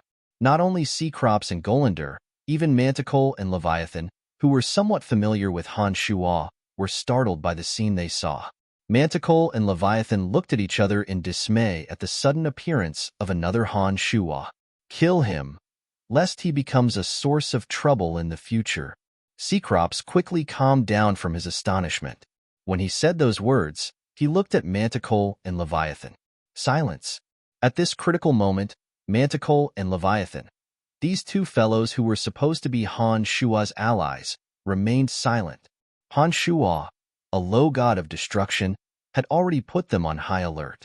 Now, there was another one who was about to become a low god of death. This kind of shock had completely exceeded their expectations. The two allies, who were already harboring ulterior motives to begin with, maintained their silence with flickering eyes. They did not know what they were thinking. Cecrops and Golander exchanged glances with each other. Golander nodded and said in an ice-cold voice, "Let's attack together. This fella is rather difficult to deal with. I don't have the certainty of getting rid of him in a short period of time by myself." "Very well," Cecrops said with a faint smile. He shot a meaningful glance at Manticore and Leviathan, whose eyes flickered with silence. Soon after, he signaled Golander with his eyes and walked step by step towards Han Shuo, who was standing there grimly with the demon's lair edge in his hand. The two were vigilant against Manticore and Leviathan. They didn't know if the two would seize this opportunity to attack. Therefore, they didn't dare to charge at them all at once. Instead, they took advantage of this slow approach to probe the reactions of Manticore and Leviathan. The result was just as the two had expected. Cecrops, who was extremely familiar with the two's personalities, discovered that at this critical moment, Manticore and Leviathan indeed had no intention of attacking. They stood there motionless, and no one could tell what they were thinking. Han Shuo, who was holding the demon's lair edge and looking at the four great demon kings with a callous face, did not utter a single word, as though he had become a spectator. It was only when Cecrops and Golander walked step by step towards Han Shuo that their domains of divinity came into contact with the newly formed domain of divinity of his avatar, that Han Shuo, as his allies, still remained indifferent and silent, that Han Shuo put on a faint smile. He looked at Manticore, whose eyes were flickering with unfathomable thoughts, and said, "Manticore, Leviathan, from now on, we are no longer allies." Ever since Han Shuo discovered that Leviathan had mercilessly killed Nolan, and when Manticore took the opportunity to warn Golander the moment he put away the deep black magical robe, he understood that the alliance he had with these two fellas was as fragile as a thin piece of paper. It could be broken with a single poke. That was indeed the case. When Leviathan and the other three flew over, Han Shuo had already guessed that it was the boundary. Therefore, he wasn't the least bit surprised. Having known about the boundary, Han Shuo naturally wouldn't feel any joy or sorrow. His heart was calm, and he was on guard against any changes. "I'm sorry, but the Abyss Realm cannot afford to have a sixth great demon king, not to mention one that possesses the energy of two elements. This is absolutely unacceptable. Although you said that you will leave the Abyss Realm, the temptation of the power of faith is not that easy to resist. Just like how we have always wanted to go to your world and obtain the power of faith." Manticore's expression did not change. He looked at Han Shuo with a beaming smile and said to Han Shuo in that same gentle voice, "The Abyss Realm was only so vast. The birth of a new great demon king meant that he would plunder the people of the Abyss realm to obtain the power of faith. An additional great demon king meant that there would be one more person to divide the spoils, and one less benefit for them. Han Shua's strength, in particular, was rapidly increasing through some unknown energy. Now that a low god of death had appeared, they felt even more threatened. Therefore, they urgently hoped that Han Shua would die. This kind of urgency had exceeded the hatred they had for the other two. Chapter 568. Cecrops and Golander walked towards Han Shua at a slow but firm pace. Their eyes, however, were constantly paying attention to Manticore and Leviathan's reactions, cautiously guarding against the sudden emergence of unknown dangers. With things having come to a head, Han Shua had no choice but to fight with his life on the line. Whether or not his avatar of death could survive depended on whether or not he could withstand the attacks of the two demon kings. The meteor shower and spatial edges were still wreaking havoc all around him. Dazzling curtains of light were constantly blooming around him. Right in this deep valley, Han Shua held his breath in rapt attention. He raised the demon's lair edge and calmly waited for the two demon kings to make their move. As they approached step by step, the two demon kings, Cecrops and Golander, however, had relaxed expressions on their faces. It was as though they didn't take Han Shua seriously at all. Han Shua also understood that the reason why the two demon kings approached so slowly was because they were apprehensive of Manticore and Leviathan. They didn't really care about this unknown enemy of theirs. Just as the two were about to arrive at Han Shua's side, Cecrops gave Golander a meaningful glance. In an instant, the two, who had been walking slowly, suddenly sped up and charged at Han Shua.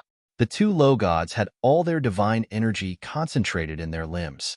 Two streaks of strange light flashed and appeared right in front of Han Shua.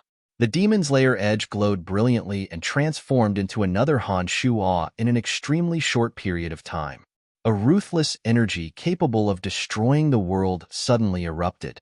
A mass of boundless, dark evil radiance enveloped the entire region.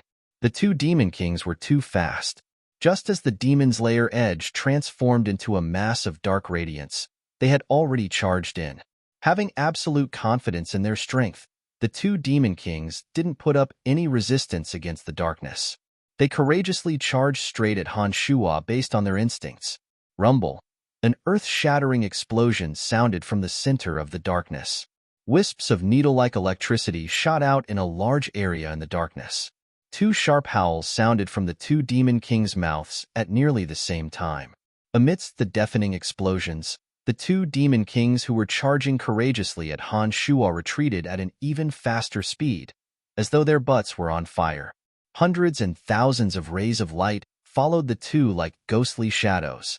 Under the incredulous gazes of Manticore and Leviathan, the rays of light whooshed and landed on the two great demon kings. What the hell is that? That bastard. He actually risked his life to trigger a large-scale destructive barrier. Damn it. Golander cursed loudly. The enormous explosion left as quickly as it came.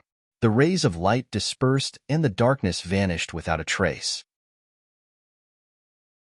Behind an enormous crater filled with holes, Han Shua carried the demon's lair edge with a callous expression on his face.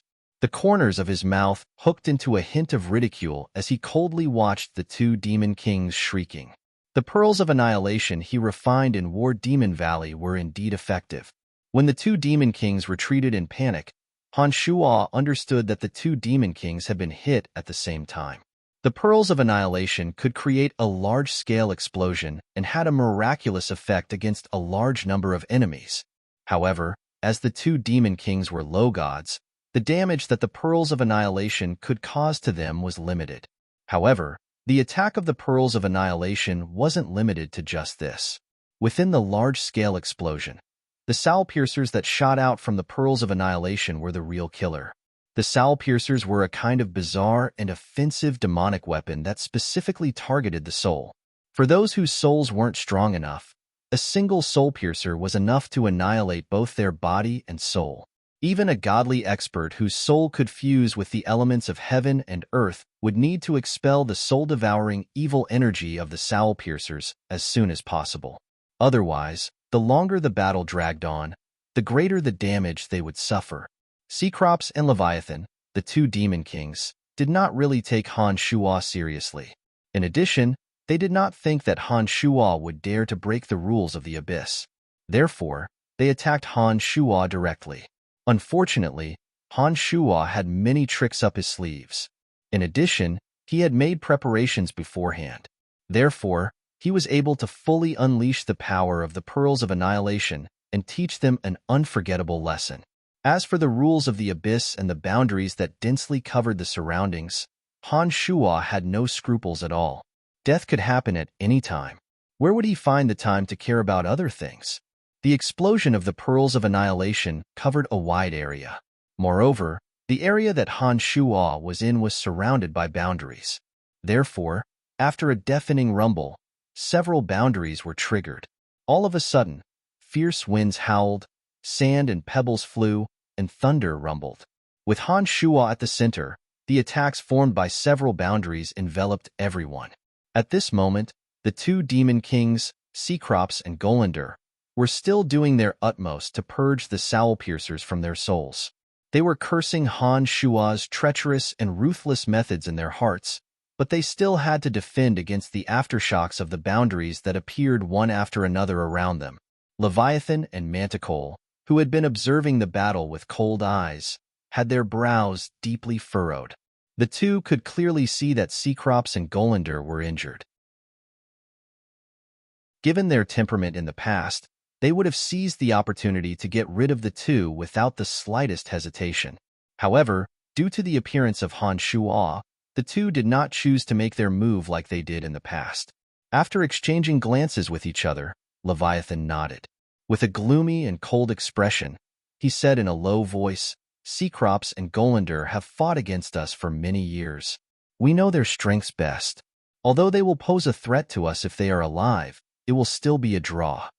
After taking a short pause, Leviathan shot a glance at Han Shuo from afar and said, "However, this character isn't that easy to deal with. This fella's potential is limitless. He cultivates in a mysterious martial technique and will soon become a low god in both the energy of destruction and death. If we allow him to remain in the Abyss realm, we will no longer have a foothold." Manticore nodded in agreement. His eyes were brimming with intense murderous intent.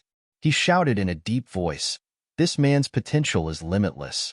He cannot be left alive." Without another word, the two, who were mortal enemies with Cecrops and allies with Han Shuo, suddenly charged at Han Shuo. Surrounded by boundaries, they suddenly charged at Han Shuo. Having learned from Cecrops and Golander's mistakes, in addition to the fact that all the boundaries around them had been destroyed, the two no longer concealed their divine energies within their bodies. Before they even got close to Han Shuo, a dozen or so bolts of lightning that resembled towering stone pillars and long and narrow rays of darkness that resembled the Grim Reaper's scythe were already sweeping at Han Shuo. Some of the boundaries in front of Han Shuo were cleansed by the divine might displayed by the two. With a dozen or so bolts of lightning and a few Grim Reaper's scythes ahead of them, Han Shuo had absolutely no way of repeating his old trick. He could only look on helplessly as the two rapidly advanced under these energies. "Mr. Han Shuo, I'm sorry," Leviathan grinned. His usual hearty smile seemed indescribably ferocious at this moment. As for Manticore, who was the first to make contact with Han Shuo, he did not utter a single word. He unleashed his domain of divinity with all his might and inched closer to Han Shuo's area. "I knew you would make a move," Han Shuo said in a callous manner as he looked at the bolts of lightning and darkness that inched closer to him. The demon's lair edge in Han Shuo's hand rippled with strange light. Another Han Shuo instantly materialized. At the same time, Han Shuo's main body formed a hand seal with both hands. It was as though thousands upon thousands of monsters were emerging from his palms. All of a sudden, towering stone pillars burst out from the flat and smooth ground. Huge, colorful banners flew out from the space ring on his finger and stuck into the ground in front of him. The banners were of different shapes and sizes, but seemed to contain some sort of mysterious principle. If Board and Leviathan were here, they would have definitely discovered that the stone pillars and banners that suddenly appeared in front of Han Shui were the same matrix that had once appeared in front of War Demon Valley, but had suddenly disappeared in Han Shua's hands. It was the so-called matrix that could instantly claim the lives of tens of thousands of people. Unfortunately, Board and Leviathan were not here. Neither did Manticore and Leviathan, the two demon kings, know what kind of power those fluttering, towering stone pillars would have. Therefore, the two did not stop their attacks, nor did they change their direction in the slightest. They stuck to their original plan of following behind the thick bolts of lightning and the Grim Reaper's scythes and charging towards Han Shua. Rumble. As soon as the two of them entered the formation, an earth-shattering explosion erupted from within the formation. In an instant, bloody shadows wreaked havoc in the air. Streaks of multicolored demonic light intersected and radiated in all directions from those huge banners. Boundless evil energy was instantly released from within the matrix. In the blink of an eye, the dozen or so thick bolts of lightning released by the two demon kings, including the Grim Reaper's scythes materialized from the element of darkness, were like stones sinking into the ocean. They were shattered bit by the thousands upon thousands of bizarre lights and shadows. Of the two demon kings, one had turned into a man of lightning, his entire body bursting with radiance. The other, Manticore, was completely shrouded in absolute darkness. If it weren't for Han Shua's consciousness that had long covered his body, it would truly be difficult to discover that Manticore was hiding within the shadows of the Matrix. These two demon kings possessed superb strength and were treacherous and cunning. After throwing caution to the wind, they no longer had any scruples about the boundaries and seals around them. They had long tossed their agreement with Bichimos out of their minds. The two demon kings who were attacking with all their might, by relying on the expansion and miraculous effects of the domain of divinity, were still able to fly around within Han Shua's matrix without sustaining any serious injuries. Low gods were low gods after all. Those Rakshasa destroyers definitely couldn't be compared to them, especially when there were some necromancy and destruction magical matrices mixed within the matrix. However, when the two deployed their domains of divinity, all those magical matrices lost their effectiveness. Seeing that it was impossible to annihilate or severely injure the two solely by relying on the power of the matrix, Han Shua finally summoned Little Skull. His main body and his avatar, along with Little Skull, entered the matrix together. Han Shua was prepared to use all of his and Little Skull's strength, taking advantage of the favorable terrain and timing, to deal a heavy blow to the two treacherous demon kings.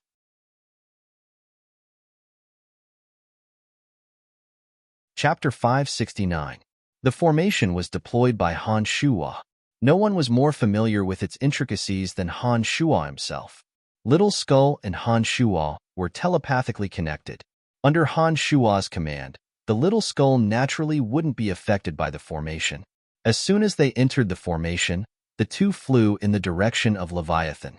At this moment, Leviathan, whose body was flickering with lightning and whose body was rumbling with thunder, was pacing back and forth among the dozen or so towering stone pillars, using his divine energy to defend against the chaotic attacks coming his way.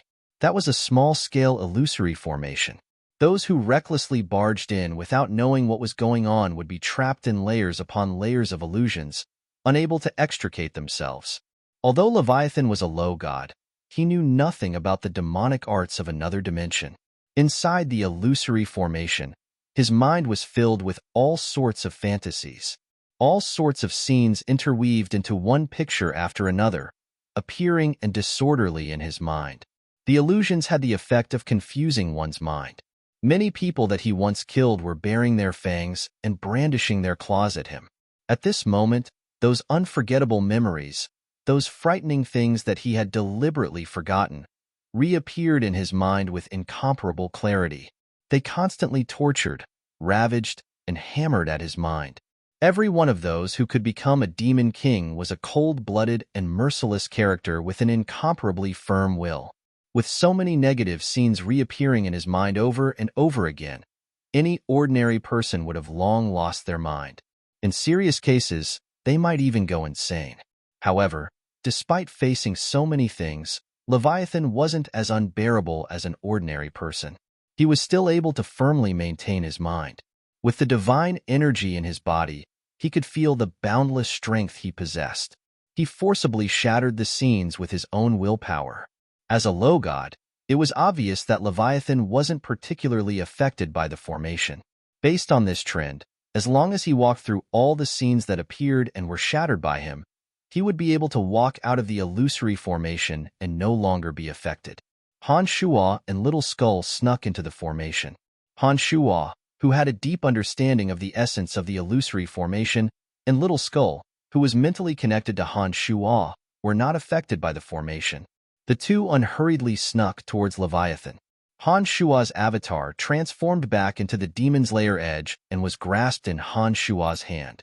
Little Skull, wielding an enormous bone spear, concealed his domain of divinity and stealthily surrounded Leviathan with Han Shuo. As the distance between them gradually shortened, Leviathan, who was randomly shooting streams of divine energy in the illusory formation, suddenly sensed an intense aura of death approaching. Without thinking, a scene suddenly appeared in his mind. Many years ago, an enormous abyssal expert that cultivated in the element of death had died by his hand. He recklessly launched a suicidal attack. That battle had left a deep impression on Leviathan. Therefore, as soon as the aura of death appeared, the scene very naturally appeared in his mind. Leviathan did not realize that he was trapped in an illusory formation. He only had one thought in his mind: I will kill anyone who stands in my way. That was how he had survived all these years. A bolt of lightning as thick as an arm and tens of meters long suddenly burst out from Leviathan's palm.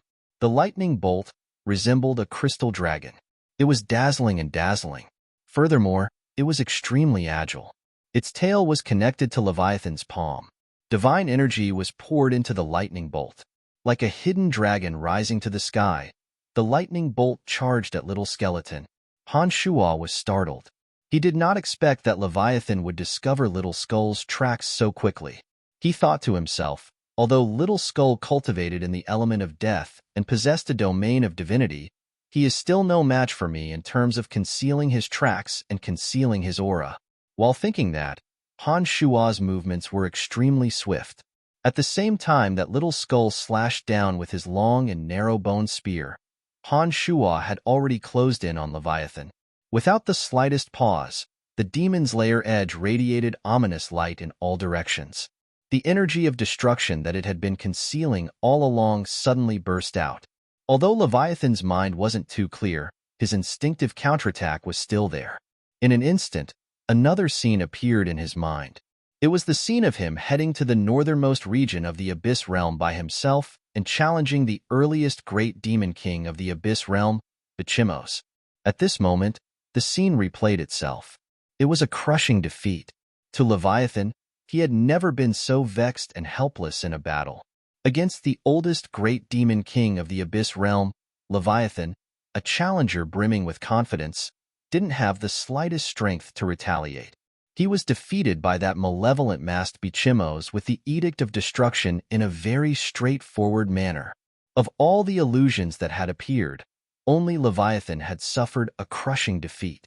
In the depths of his mind, the scene that he was most unwilling to recall, the scene that he had deliberately forgotten, was this very moment. This time, amidst the chaotic environment, due to the explosion of the low god of destruction energy in Han Shuo's Demon's Lair edge, that destructive energy made Leviathan feel as though he had returned to that humiliating battle back then. The feeling of dejection and helplessness had once again emerged in Leviathan's mind after so many years. The shadow of defeat still lingered in his mind even after so many years.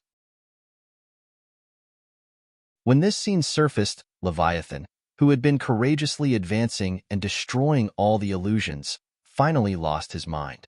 His strength and divine energy momentarily faded. Han Shuo, who possessed a powerful consciousness, was fully concentrated during the battle. He immediately sensed the strange changes happening to Leviathan's body. Han Shuo didn't understand why Leviathan would undergo such a change. However, from Han Shuo's observations and his confidence in the illusions, he concluded that the current weakening of Leviathan's strength was definitely not a trap. In other words, at this moment, Leviathan's strength and divine energy were at their weakest. Without any hesitation, Han Shuo poured all of his strength into the attack he was about to deliver. Han Shuo no longer cared if the little skull would be in danger or not. He abandoned all distracting thoughts. His consciousness firmly locked onto Leviathan and unleashed all the energy in the demon's lair edge. Together with the energy of his main body, he blasted out an attack that sounded like the wailing of 10,000 ghosts. Boom! Heavenly thunder rumbled, divine energy shot out, and the sound of explosions rose and fell. The indestructible demon's lair edge slashed at Leviathan's raised right hand. Leviathan's right hand only had a boxing glove. It was unknown what material the glove was made of, but the lightning divine energy contained within it was incomparably terrifying. In an instant, it collided with the few bursts of energy from the demon's lair edge. Crack, crack. The boxing glove that Leviathan had obtained from the abyss couldn't withstand Han Shuo's all-out attack and turned into dust, dissipating amidst the lightning. After the sharp edge of the demon's lair edge cut through the boxing glove, the remaining force slashed into Leviathan's fist. Fresh blood instantly spurted out. The terrifying energy collided, forming a divine aura that spread out with the two as the center. In the blink of an eye, the surrounding stone pillars couldn't withstand it and shattered one after another. At this moment, the mirage formation that surrounded Leviathan finally lost its miraculous effect of trapping people. In the next moment, lightning reappeared in Leviathan's bewildered eyes. He almost instantly regained clarity. Leviathan understood what had happened in the blink of an eye. That heart-wrenching pain came from his right fist. Leviathan, who hadn't been injured for many years, was suddenly enraged. The divine energy in his body madly converged towards his right fist.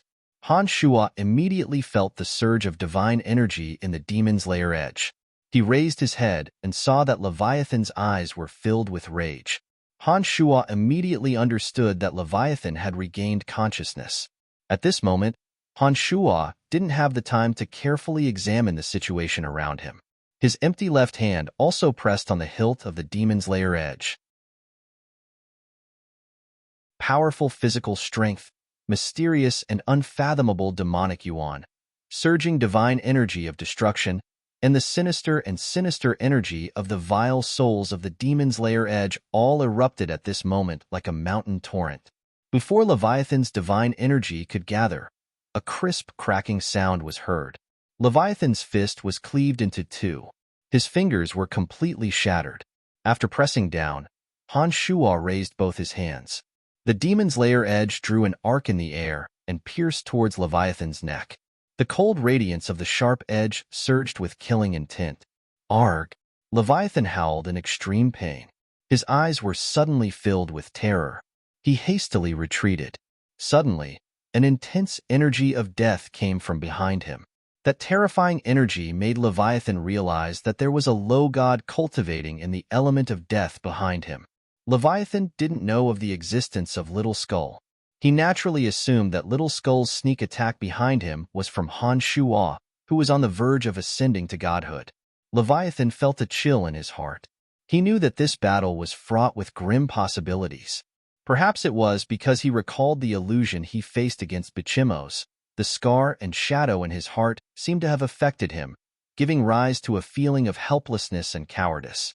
With Little Skull's sneak attack behind him and Han Shuo's attack in front of him, there was no way out in front or behind him. He could only move sideways. Leviathan leaned to the side and was about to transform into a bolt of lightning to withdraw from Han Shuo's attack range.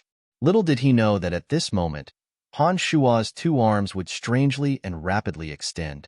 The demon's lair edge that was already stabbing towards Leviathan's neck was so fast that Leviathan couldn't defend against it at all. While Leviathan was filled with terror, the demon's lair edge accurately stabbed into Leviathan's neck. The demon's lair edge pierced into Leviathan's neck. Crack! At the same time, Leviathan's strength was instantly exhausted from the sneak attack of Little Skull. How does it feel? Han Shua's face was calm, but his eyes were filled with an eerie chill. Amidst Leviathan's panicked and frightened eyes, Han Shua forcefully flicked his right hand and flung Leviathan's bloodied body far away.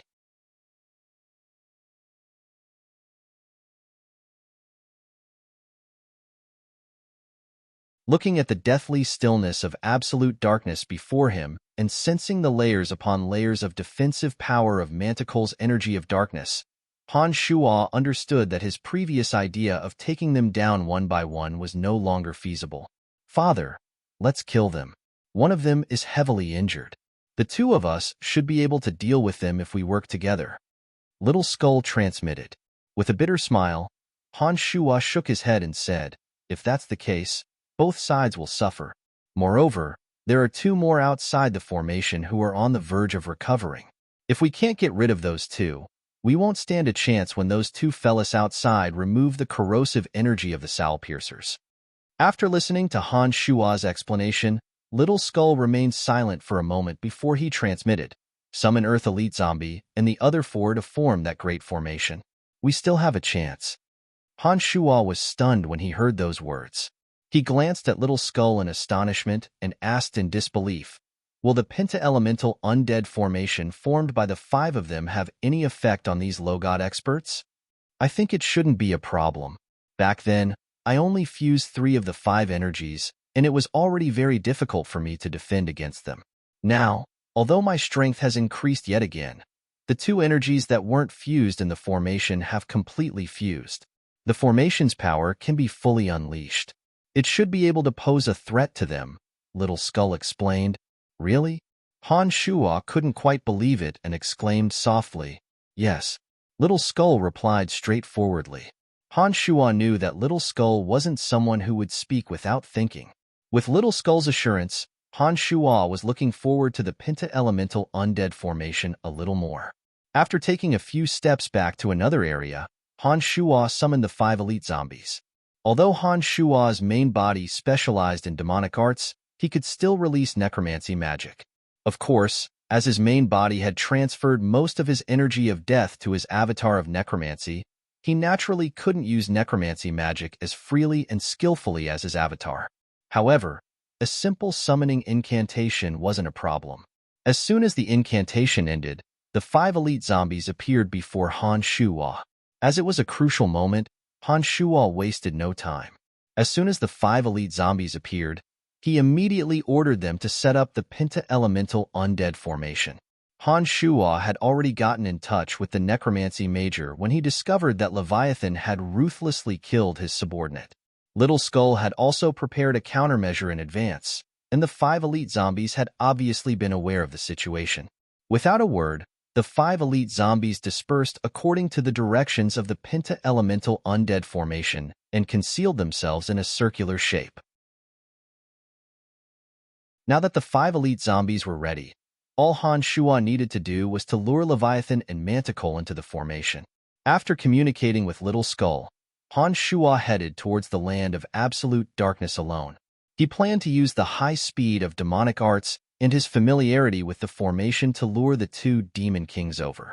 Just as Han Shua's figure moved, he suddenly heard an explosion coming from a distance. Then, the domains of divinity of fire and water abruptly appeared in Han Shua's consciousness. Han Shua was startled. He hastily spread his consciousness towards that area. He immediately sensed the auras of Golander and Cecrops. This time, he was truly a little flustered. From that aura, Han Shua was certain that Cecrops and Golander had recovered. Low gods were indeed not to be underestimated. Han Shua was well aware of the corrosive properties of the Soul Piercers. Although Han Shua had a premonition, he did not expect that the 2 would recover so quickly. With that, it was very likely that Han Shua would have to face the combined forces of 4 Demon Kings. If it was just Leviathan and Manticle alone, even if Han Shua and Little Skull joined forces, they wouldn't have absolute certainty of victory. Now that Cecrops and Golander had recovered their strength, Han Shua would be in an even more perilous situation. The situation was developing in a way that Han Shua was most unwilling to see. The 2 who had purged the Soul Piercers from their souls were charging at him with bellies brimming with rage. As the boundary on Han Shua's side had been destroyed, the two no longer deliberately held back. Raging flames and ice-cold divine energy formed into sharp swords and fiercely bombarded the center of the formation where Han Shua was located. For a moment, towering stone pillars exploded with loud rumbles. Enormous multicolored banners, unable to withstand the raging flames mixed with divine energy, were set ablaze. Han Shua, who was preparing to lure Leviathan and Manticore to the center of the penta-elemental undead formation, understood in his heart that the two's violent bombardment on the formation from the periphery would definitely destroy it. At this moment, Han Shua had no time to think too much, nor was he in a hurry to lure Leviathan over. Instead, he hurriedly stored away the most fundamental and most expensive of the formation, the banners. Each and every one of those banners was refined by Han Shua using a great deal of precious materials and energy. Those banners were the foundation of the entire formation and were not easy to obtain. Therefore, when Han Shua saw that the fruits of his labor were about to be destroyed, he immediately stored them to the best of his ability to reduce his losses. Streaks of bloody shadows, as well as the numerous chaotic energies, transformed into threads and re-entrenched themselves on the banners. Soon, all those banners were stored away by Han Shua into his space ring. After Han Shua stored away the foundation of the formation, the Azura Soul formation had thoroughly lost its function. Finally, Leviathan and Manticore, who were guarding a certain area, not daring to separate, sensed the disappearance of the strange energies around them. Golander and Cecrops, who were constantly bombarding the towering stone pillars in the periphery, suddenly discovered that the hazy forest of rocks before their eyes was gradually becoming clear. At the center of a few lonely stone pillars, Han Shua and Little Skull were wielding their weapons and vigilantly watching their surroundings. "What's that?" Cecrops asked incredulously as he looked at Little Skull and sensed the low-god energy of death emanating from Little Skull. It can't be that fella failed to become a god, right?" Golander was also very puzzled. As the two were busy removing the soul piercers from their souls, in addition to the concealment of the formation, they didn't know what was going on. No matter what, killing them is the right thing to do. Cecrops coldly groaned. Suddenly, he caught a glimpse of Manticore and Leviathan. The obvious wounds on Leviathan's body immediately made Cecrops feel a little better. He laughed in schadenfreude and said, "Leviathan, I didn't expect that you would also be injured, and not just lightly. Haha, this is great, very good. We'll settle this later." Leviathan's face was extremely ugly. He didn't pay much attention to Cecrops, but glared at Han Shua venomously and said, "What other venomous tricks do you have this time?" The corners of Han Shua's mouth twitched into a sneer. He did not say much, but raised the demon's lair edge, pointed it at Leviathan, and made an upward thrust motion. That was the move Han Shua used to slice open Leviathan's neck. Leviathan was enraged. He let out a wild roar and charged at Han Shua with reckless abandon. At the same time, as though they had reached a silent tacit agreement, the other three demon kings moved at nearly the same time. Their target was Han Shua.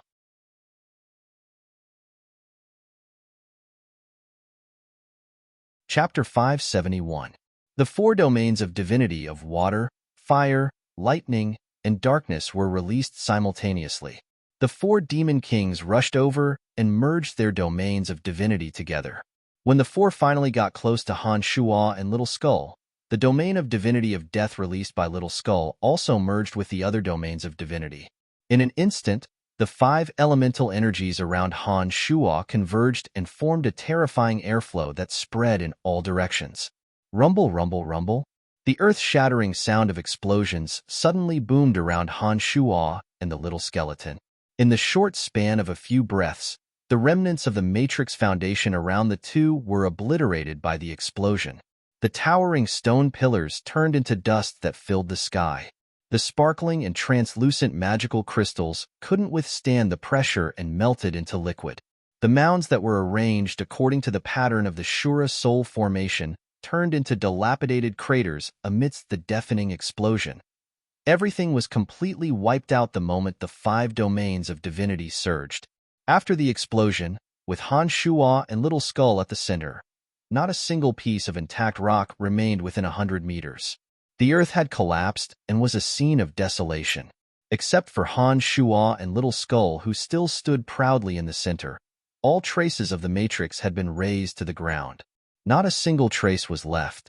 With the combined attack of the 4 demon kings of the Abyss Realm, the Matrix that had already lost its function was finally reduced to dust. Amidst the messy collapsed earth, Little Skull and Han Shuo, one wielding a bone spear and the other tightly gripping the demon's lair edge, waited for the final battle to arrive. Whoosh, whoosh, whoosh, whoosh. For silhouettes floated over. The 4 demon kings unfolded their domains of divinity and attacked almost at the same time. Heavenly thunder rumbled, darkness shrouded the sky, frost spread everywhere, and flames wreaked havoc on the earth. At this moment, Han Shuo felt as though he was in a scene of doomsday. The combined attack of the 4 demon kings was like a decree to destroy the world, carrying out the final purge of an unpardonable criminal like Han Shuo. Hurry up and die. The heavily injured Leviathan roared. Amidst the rumbling of thunder, bolts of lightning snaked towards Han Shuo. Leviathan hated Han Shuo to the core. This was the second time in many years that he had been injured, apart from Bichimos. Moreover, the injuries he had sustained this time were extremely damaging to his body. Han Shuo's power of destruction and Little Skull's element of death were still rampaging inside his body. Without a period of careful recuperation, it would be impossible for him to recover to his original state. The Abyss Realm was filled with selfish people. Naturally, the 4 demon kings were the cream of the crop. Leviathan, who could kill his loyal and devoted subordinate without the slightest hesitation, did not want Han Shuo to become another shadow in his heart. This was because he knew very well that the shadow of failure in his heart would affect his future cultivation. Only by killing Han Shuo would he be able to hide the trauma that had formed in his heart forever. Otherwise, it was very likely that he would not be able to make any progress in his cultivation of the power of lightning. Therefore, Leviathan had an absolute reason to kill Han Shuo. It was the same for the other 4 demon kings. The appearance of a powerful character in the Abyss Realm meant that the distribution of benefits would be reshuffled. When this character possessed strength that far surpassed the others, such a reshuffle could mean that they would no longer have a foothold. What was the power of faith? It was a wonderful thing that could enhance divine energy and strengthen the domain of divinity. Wasn't the Abyss Realm's many years of wars all for the sake of this power of faith? When Han Shuo's strength seriously threatened the interests of all of them, an alliance that was originally impossible to form had happened just like that. The divine might of the 4 demon kings attacking at the same time was indeed not something that an average person could withstand. Even Han Shuo and Little Skull felt an extremely heavy pressure from the impact of that ferocious power. However, Han Shuo and Little Skull had never been prepared to fight 2 against 4. Therefore, at this moment when Han Shuo and Little Skull could be killed at any moment, the corners of Han Shuo's mouth curled into an abnormal smile, as if his scheme had succeeded. All of a sudden, Han Shuo and Little Skull, who were originally standing proudly on the spot, sank into the ground without any warning. There was not the slightest stagnation, just like water dissolving into the ocean. The 4 demon kings were shocked at first, but soon after, disdain appeared on their faces. They thought that Han Shuo's method was truly foolish. When the 4 demon kings attacked at the same time with their divine energy, what was the use of burying themselves into the ground? Therefore, with cold smiles on their faces, the 4 demon kings attacked at the same time. Their divine energies blasted at the location where Han Shuo and Little Skeleton were standing. The terrifying energy was so powerful that it seemed as though it would tear the earth apart. Clang! Beyond the 4 demon kings' expectations, when the 4 of them attacked the ground with all their might, it was as if they were striking the hardest iron and stone. The 4 attacks that could tear apart all kinds of rocks actually caused metallic sparks to ripple on the ground. The originally soft earth seemed to have become the hardest steel in the world at this moment. Under the attack of the 4 demon kings' divine energy, they actually could not display their divine might. How is this possible? for shocked voices rang out at the same time. The four demon kings had blank and incredulous looks on their faces. Their eyes were filled with extreme doubt as they looked at the ground beneath their feet. They had no idea what was going on. The four demon kings' understanding of this valley in the abyss far exceeded Han Shua's. They knew that the ground of this valley was somewhat hard, but they, as low gods, could still bury their ankles deep into the ground with a stomp of their feet. Low gods were already true gods. How could their divine might be looked down upon? Besides, Han Shua had clearly melted into the ground like water. When the four demon kings saw this scene happen, they naturally believed that Han Shua had also used his divine energy to forcibly plant his body into the ground. If Han Shua could easily plant his body into the ground, why couldn't their all-out attacks tear the earth apart? They were extremely puzzled. However, the truth was right before their eyes. The attacks they had unleashed with all their might indeed did not shake the earth, but only left some metallic sparks on the ground. Bizarre. Incomparably bizarre. For a moment, the four demon kings were dumbstruck. They were baffled by the situation formed by Earth Elite Zombie and Metal Elite Zombie, fusing the energies of Earth and Metal. Something's not right. Manticore cried out in alarm. He somehow pulled out a broadsword shrouded in endless darkness. Manticore displayed his divine energy before the other three demon kings. Without the slightest hesitation, he thrust the broadsword downwards. Clang! The earth split open, creating a small hole. Sparks flew in all directions. The faces of the four demon kings drastically changed. None of them knew better than Manticore how sharp that broadsword shrouded in boundless darkness was.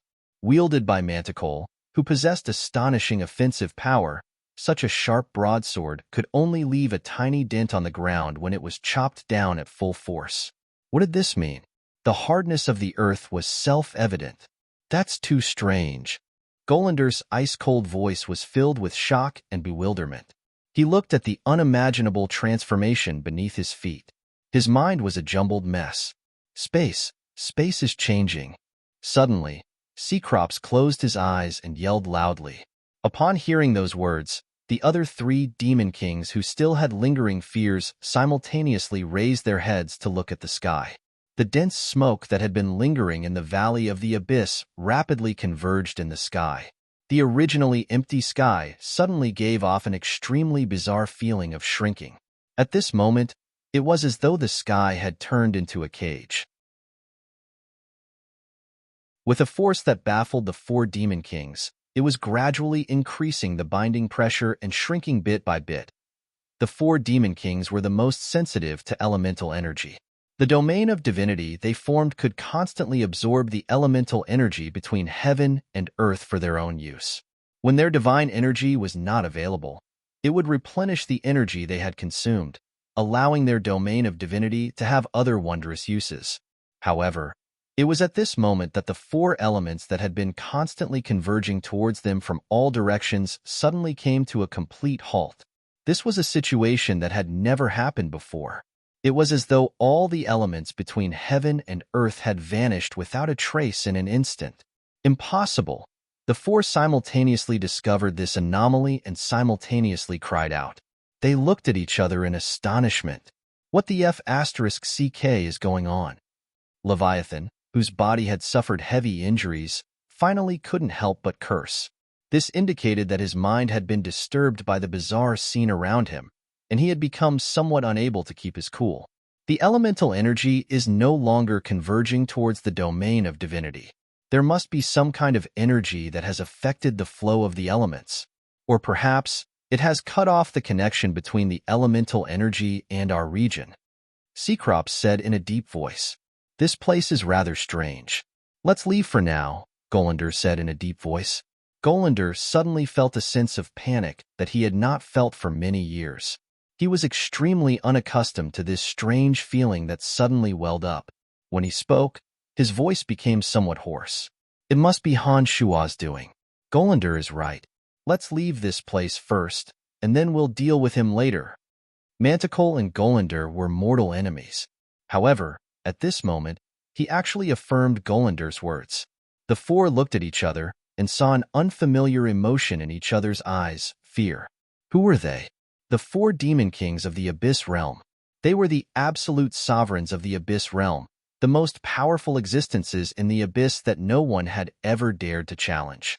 However, at this moment, they were actually afraid. Don't leave. Han Shua's cold and stern voice suddenly drifted over from nowhere. One moment, it was in the sky. The next moment, it seemed to be in the Nine Serenities. It seemed to be right beside your ears, but it also seemed to be extremely far away.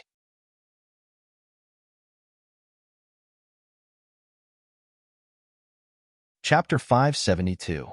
At this moment, the restraining force suddenly tightened. The four demon kings immediately sensed the change in the world and were even more shocked.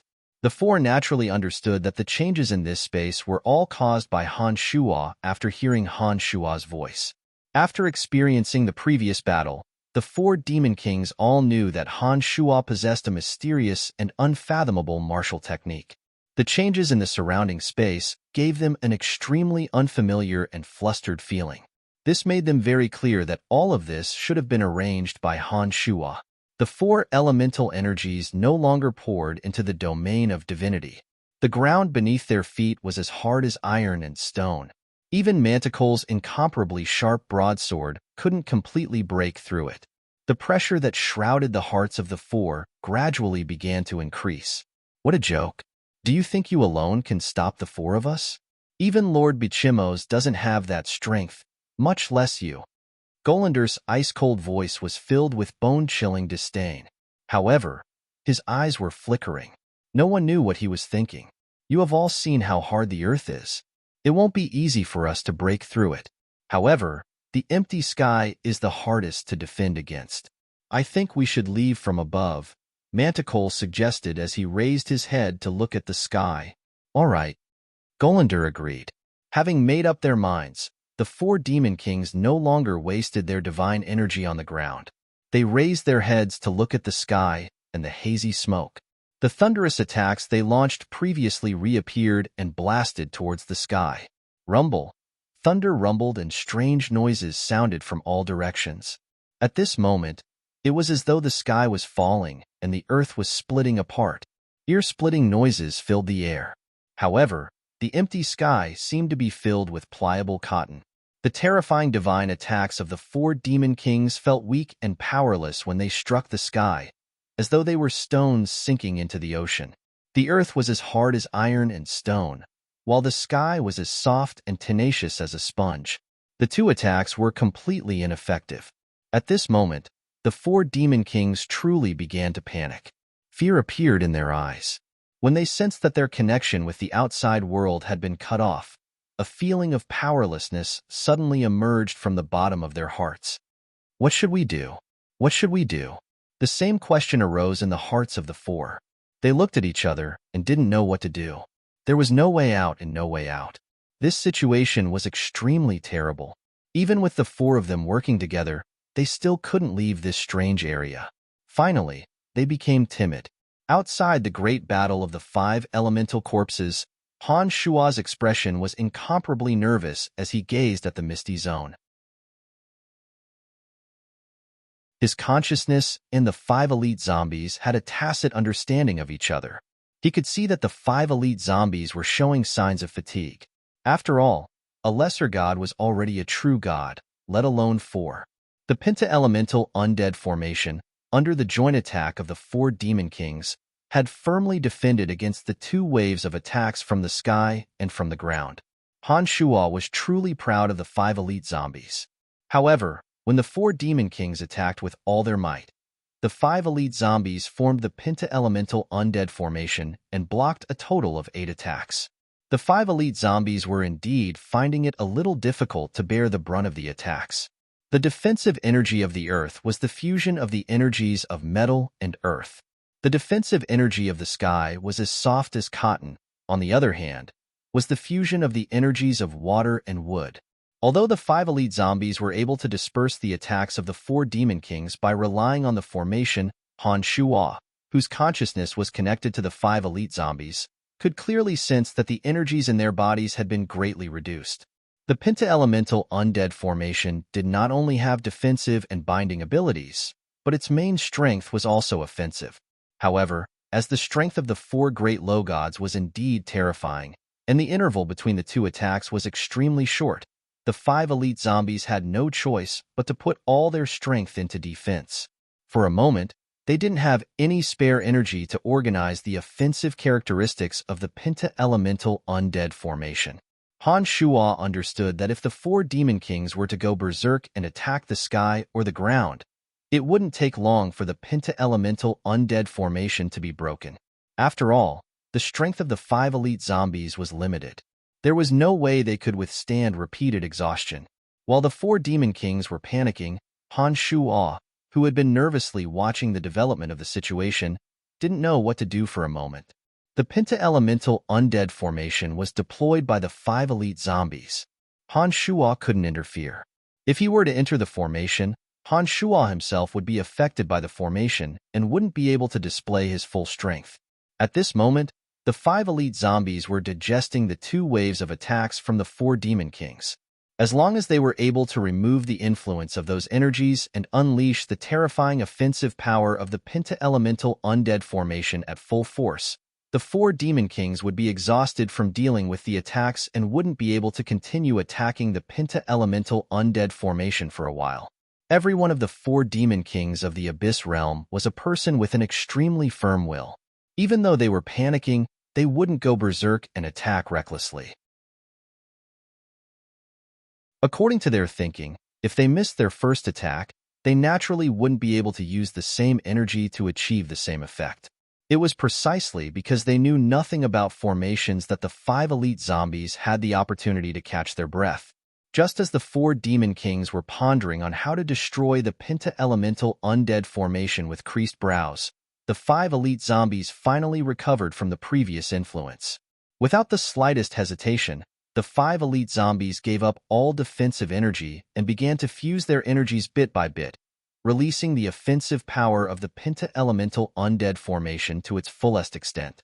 Look, something's not right in the sky.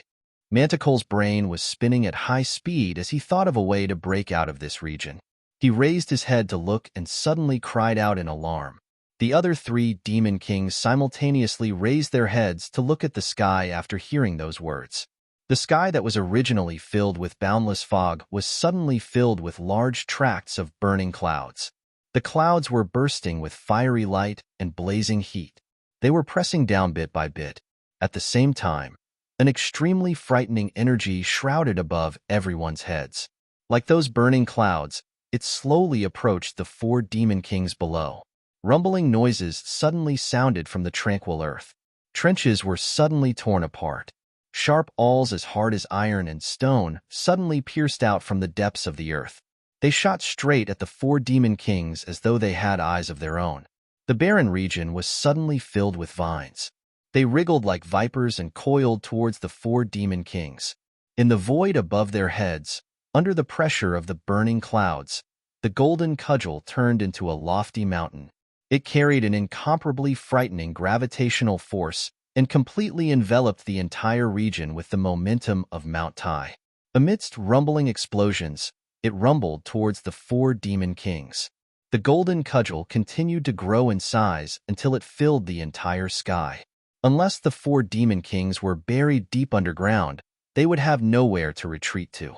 However, it wasn't that easy to hide underground. Sharp awls as hard as iron and stone pierced into the ground again. At this moment, the heavens were furious and the earth was resentful. The energies of the five elements fused together. All kinds of attacks were launched in succession. There was no longer any place for the four demon kings to stand in the entire space. Every corner and corner seemed to contain life-threatening dangers. In this region, there wasn't a single place for them to hide. All they could do was resist with their divine energies. "Father, how is it?" Little Skull, who was riding on a bone dragon, transmitted from not far away from Han Shuo. Han Shuo's heart was filled with astonishment. The misty region ahead could not escape the inspection of Han Shuo's consciousness. Sensing the ruthless energy attacks, although Han Shuo had overestimated the might of the penta-elemental undead formation, when the formation was truly activated, Han Shuo was still astonished by the might of the penta-elemental undead formation. In the sky, on the ground, in all directions, in every corner of space, there was no place for the enemy to hide. The attacks came from every strand of earth, every wisp of air, every drop of water. Once the energies of the 5 elements were fused, some other energies that even Han Shuo could not identify would be derived. Those energies were extremely bizarre and mysterious. More often than not, they could penetrate the divine energy defenses of the 4 demon kings, causing them to be badly battered and annoyed. The 5 elite zombies were 5 creatures refined from ordinary zombie warriors using demonic arts of the penta-elemental undead zones. Han Shuo had no idea what kind of strength they possessed to this day. However, Han Shuo believed that among the 5 elite zombies, even fire, metal, and wood elite zombies who had obtained the ultimate treasures of the 5 elements were absolutely not as powerful as Little Skull. At most, they would possess the strength of base god. However, it was precisely these 5 elite zombies, after the penta-elemental undead formation was formed and the 5 energies fused, that they could unleash a terrifying offensive power. Even the 4 demon kings of the Abyss realm were exhausted from dealing with them. As expected, the penta-elemental undead formation did not disappoint Han Shuo. The golden cudgel that filled the entire space, fused with the energy of earth, suddenly burst into flames when it bombarded the bodies of the 4 demon kings. The 4 demon kings let out a muffled groan at almost the same time. Under the all-conquering golden cudgel, the 4 demon kings were struck dizzy. Among them, Leviathan, who had already suffered serious injuries, could not withstand the attack. The wounds that he had forcefully reattached suddenly burst open. Blood spurted out like arrows. Leviathan, who was the first to suffer serious injuries, fell to the ground on one knee. Blood flowed out of his mouth.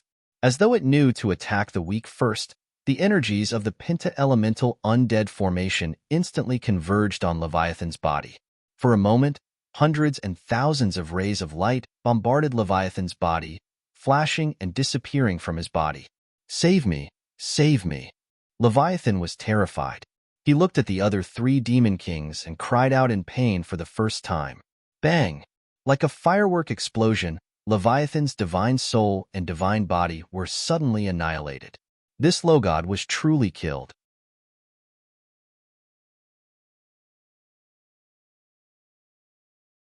Chapter 573. At the same time, whether it was because of the explosion of Leviathan's divine soul and divine body, or because the 5 elite zombies were taking a breather after their all-out attack, a small crack suddenly appeared in the smoke-filled sky of the penta-elemental undead formation. Manticore, who was doing his best to resist the attacks of the formation, very keenly sensed the anomaly in the sky. That wisp of the element of darkness that suddenly overflowed made him realize that a crack had finally appeared in the penta-elemental undead formation. Without the slightest hesitation, Manticore transformed into a wisp of black smoke and escaped from the penta-elemental undead formation at the fastest speed he had ever used in his life. As for Leviathan, who had exploded beside him, Manticore didn't even give it a second glance. Outside the formation, Han Shuo, who was attentively sensing the anomaly in the penta-elemental undead formation, knew through his connection with the 5 elite zombies that they had consumed a great deal of energy in attacking Leviathan with all their might and annihilating his divine soul. Whoosh! Manticore suddenly burst out from that fissure. Han Shuo and Little Skull simultaneously sensed the domain of divinity of darkness that enveloped them. Their gazes instantly turned to Manticore. The domain of divinity naturally formed on Little Skull's body was also an obvious target. After Manticore flew out from the formation, he conveniently saw Little Skull and Han Shuo. Without a single word of nonsense, Manticore, who had just charged out from the penta-elemental undead formation, raised his broadsword that was shrouded in the aura of darkness and charged at Han Shuo without a second thought. Manticore took it for granted that the birth of that bizarre space was completely unleashed by Han Shuo using some unknown energy. In his opinion, as long as he could throw Han Shuo into a fluster, that bizarre scene that imprisoned them would suddenly dissipate, just like the Shura Soul formation. Manacle did not rescue Golander and Little Skull out of kindness. However, with Leviathan's death, Manticore sensed an intense crisis. He knew that if he didn't get rid of Han Shuo at this moment, none of those who came to the Void this time would be able to leave this place alive. By now, Manticore no longer coveted the treasures of the Void. Instead, he spared no effort to protect his current interests. The source of all danger was Han Shuo himself. He believed that as long as he attacked with all his might, Han Shuo would definitely have a hard time keeping watch over the space that bound Golander. Courting death. When Han Shuo saw Manticore recklessly charging at him, instead of being alarmed, he smiled. He brandished the Demon's Lair edge. A stream of blood-red radiance mixed with the aura of destruction instantly shot out for several dozen meters. Killing intent surged and flowed within it. Little Skull, who had been riding on the bone dragon, unfolded his domain of divinity. Dense element of death suddenly gushed towards Manticore. At the same time, he flicked the long and narrow bone spear in his hand. An enormous amount of the element of death abruptly converged on the bone spear. The divine energy in his body flowed into the bone spear. The bone spear was released by the art of demonic control. A long white light shot straight at Manticore. All of a sudden, the two energies of destruction and death locked onto him. The two attacks arrived in an instant. This gave Manticore an extremely bad feeling. However, he believed that as long as he could disrupt Han Shuo's mind and prevent Han Shuo from continuing to lock onto the space behind him, Golander and Little Skull would be able to come out and help him. It was precisely with this in mind that Manticore did not retreat in the face of Han Shuo and Little Skeleton's attacks. Instead, he charged forward courageously. Absolute darkness formed wherever the broadsword in his hand passed. Even Manticore himself had vanished from sight. Unfortunately, Han Shuo, with his marvelous consciousness, had long firmly locked onto Manticore. This method of concealing one's tracks, which might have worked on other gods, appeared rather laughable in Han Shuo's eyes. The Demon's Lair edge and Little Skeleton's bone spear were locked onto by Han Shuo's consciousness. Without any delay, they pierced towards Manticore in the darkness with incomparable precision. How is this possible? Manticore, who was in the darkness, suddenly let out a soft cry of absent-mindedness. The next moment, clanking noises came from the land of absolute darkness. Hee, trying to conceal one's aura in front of me? You're asking for trouble. Han Shuo laughed in an extremely arrogant manner. Han Shuo and Little Skull were still standing there. However, the Demon's Lair edge and Little Skull's bone spear, under the control of the two's consciousness, were rapidly shuttling back and forth in the darkness. The sounds of metal clashing constantly came from within. Manticore painfully dealt with the incomparably accurate and extremely bizarre attacks from the two weapons, especially the attacks from his avatar of destruction, the Demon's Lair edge. Every sharp stab from the Demon's Lair edge would leave a gash on the broadsword that he was so proud of. It was obvious that the Demon's Lair edge was even sharper and more terrifying than his broadsword that was shrouded in the aura of darkness. Manticore was extremely sullen. No matter how hard he tried, he couldn't figure out how these two weapons could accurately point at him in the absolute darkness created by his domain of divinity at its pinnacle. With that, Manticore, who was supposed to conceal his body to attack Han Shuo and Little Skull, became the passive recipient. He had no choice but to helplessly deal with the attacks from Han Shuo and Little Skull. Manticore, you didn't expect this, did you? Hee, I originally had no interest in your Abyss realm, but now, it seems that you will soon disappear forever. In that case, I will reluctantly take over the Abyss realm.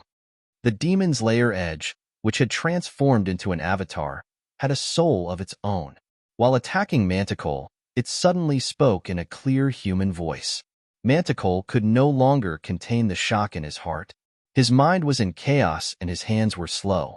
He barely managed to block one of the Demon's Lair edge's attacks, but was pierced by the bone spur.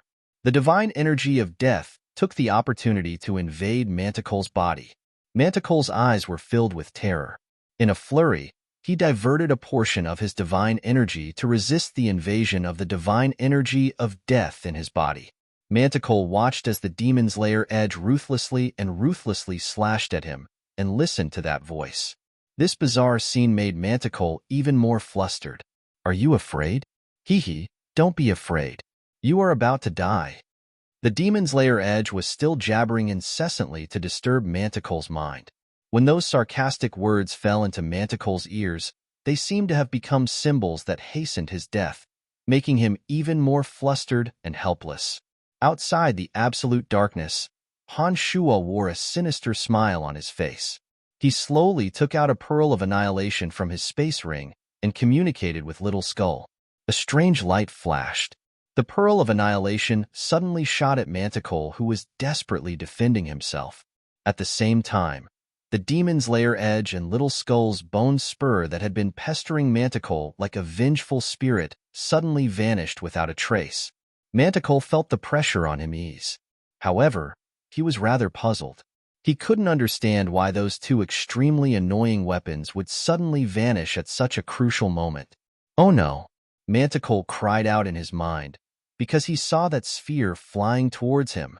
As a bystander, he clearly saw the bitter experience of Golander and Little Skull. Naturally, he understood just how much of a headache that ordinary-looking pearl of annihilation would be when it exploded. Manticore wanted to flee, but unfortunately, it was already too late. The pearl of annihilation had already exploded.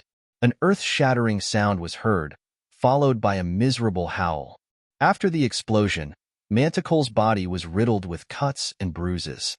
Blood trickled down the surface of his body like trickles. However, the most frightening part was the soul piercers. The corrosive energy in his soul was even more ferocious. Manticore knew that he no longer had a chance to win. Looking at Han Shuo and Little Skull, who were approaching step by step, Manticore squeezed out an ugly smile with great difficulty. With a hoarse voice, he said, "Mr. Han Shuo, Leviathan is dead. We can join forces and occupy the domains of Golander and Little Skull." "You don't understand the Abyss Realm. I can help you. Really, you need me." He needed time to remove the corrosive energy caused by the soul piercers. Facing Han Shuo and Little Skull, who were approaching step by step, Manticore was truly afraid. At this moment, he knew that it would be rather difficult to escape even if he wanted to. Manticore, who had always been proud and arrogant and had always treated Han Shuo as a high-level cannon fodder, at this moment, had no choice but to bow and scrape. In order to survive, he didn't even hesitate to abandon his high and mighty divine might. Han Shuo looked at Manticore smilingly. His smile was filled with contempt and disdain. Shaking his head, he said, "That's not a good idea. There are too many people who understand the Abyss Realm, such as Board and Zinnia. I believe that after you die, they will be very happy to serve me." To be honest, from the very beginning, I really just wanted to leave the Abyss as soon as possible. It was you people who forced us to stand against each other step by step. Han Shuo, you really won't give me the slightest chance of survival? Manticore's face was filled with bitterness as he asked again. After a short pause, Manticore put on a ruthless expression. Before Han Shuo could reply, he said, "Don't you forget that your woman and disciple are in Black Jade City. I am a low god. Even though we are separated by such a long distance, I can still get in touch with my believers. With but a thought, they will be dead on the spot. Don't you regret this? I personally refined the pearls of annihilation. I know all too well the functions of the soul piercers. Your soul is in a state of chaos. How could you possibly communicate with your believers? Stop pretending to be fierce." Han Shuo laughed heartily. His last words came from behind Manticore. The demon's lair edge took advantage of this opportunity and unknowingly arrived behind Manticore. While Manticore was in a state of panic, the demon's lair edge pierced through his back. "When it comes to concealing one's aura, you are really no match for me." Han Shuo shook his head and said regretfully. Soon after, he and Little Skull moved together and mercilessly beheaded Manticore, destroying both his divine body and divine soul.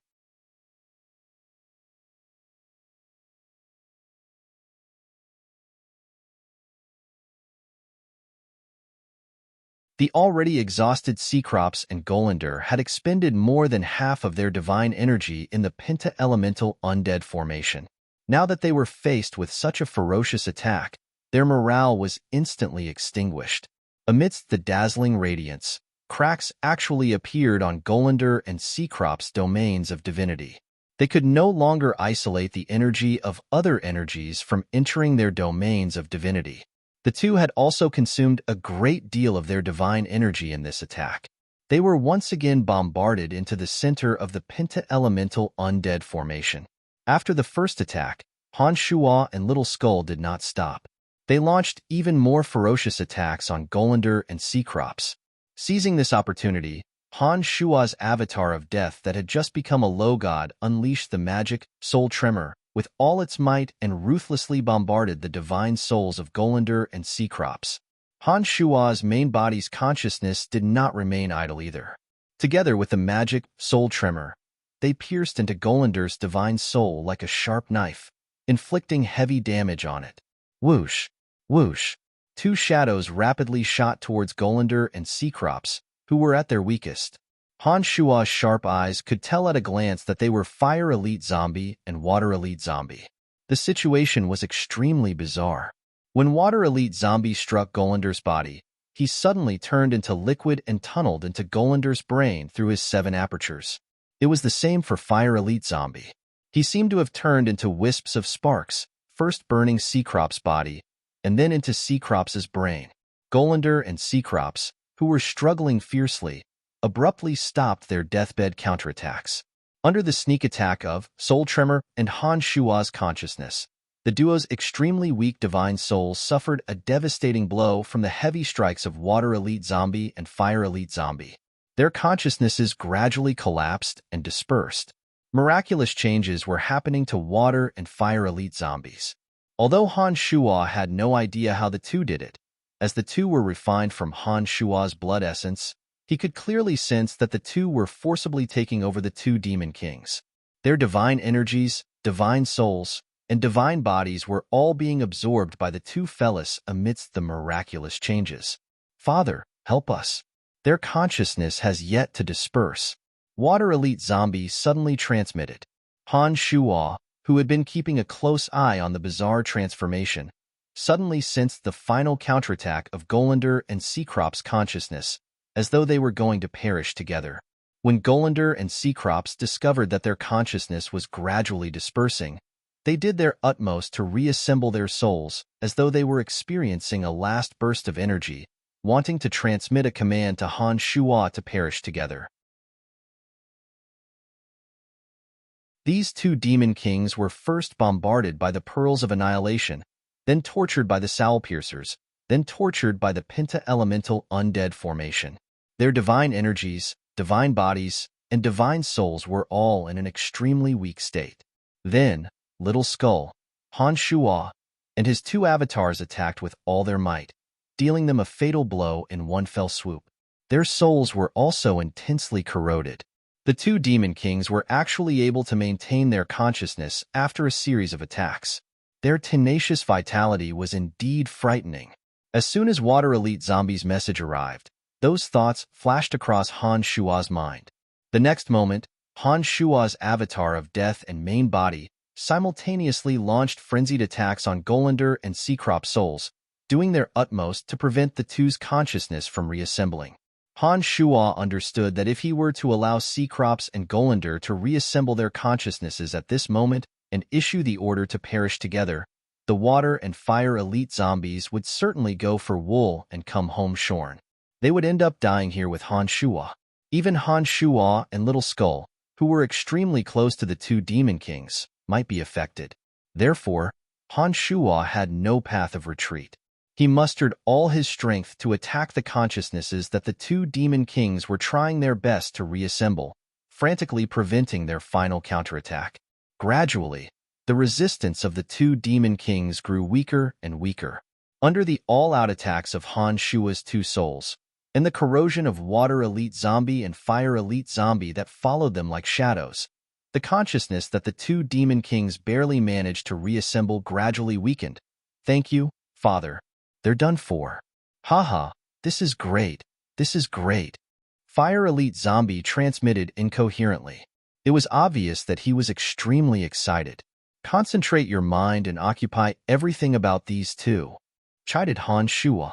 He knew the dangers of forcibly occupying one's soul and was afraid that the two fellow's joy would turn into sorrow. Han Shuo himself did not dare to relax at all. His consciousness and death divine soul were all locked onto Golander and Cecrops, constantly on guard against the two's next counterattack. Time flowed by silently. After an unknown amount of time, Han Shuo gradually discovered that Golander and Cecrops' consciousnesses had dissipated to the point where they could no longer be seen. The souls that he had locked onto gave him an extremely familiar feeling. Han Shuo heaved a sigh of relief.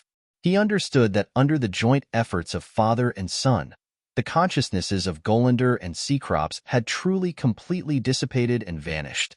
The two's divine souls, along with their memories and understandings of the two elemental energies, were slowly fusing with Water Elite Zombie and Fire Elite Zombie. These two fellas are too lucky. Father, with this, the two of them will become even more powerful. Boo-hoo, we want it too, grumbled Earth Elite Zombie beside Han Shuo. Han Shuo was speechless. He knew that Earth Elite Zombie would inevitably be sad if he did not obtain any treasures of the Earth attribute. Therefore, Han Shuo had no choice but to persuade him with a bitter face. Even at this moment, Han Shuo was still very astonished. He thought, the special ability of demonic arts to benefit oneself at the expense of others is indeed formidable. Not only can I use demonic arts to forcibly occupy the souls of others, but I can also do the same to the 5 elite zombies. Based on this trend, if Earth Elite Zombie and Wood Elite Zombie were to have such an opportunity, they might just be able to forcibly occupy the souls of their opponents and ascend to godhood in a single bound.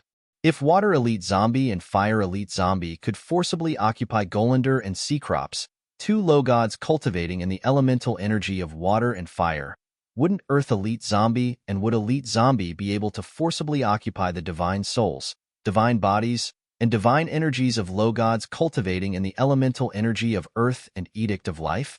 The Yuan energy of Earth that Earth Elite Zombie cultivated in was similar to the elemental energy of Earth in this world. Although there were some differences, the source energies seemed to be the same. Would the Yuan energy of wood that Wood Elite Zombie cultivated and be able to fuse with the bizarre energy of the Edict of Life, which was full of vitality? Metal, wood, water, fire, and earth. Except for the energy of metal, the other 4 elemental energies seemed to be able to find their corresponding energy sources in this world.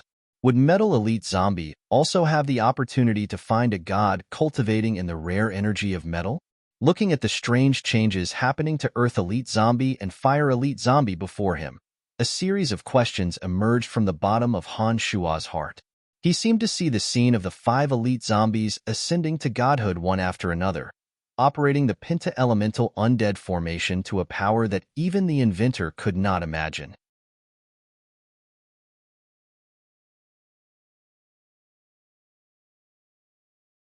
Chapter 575.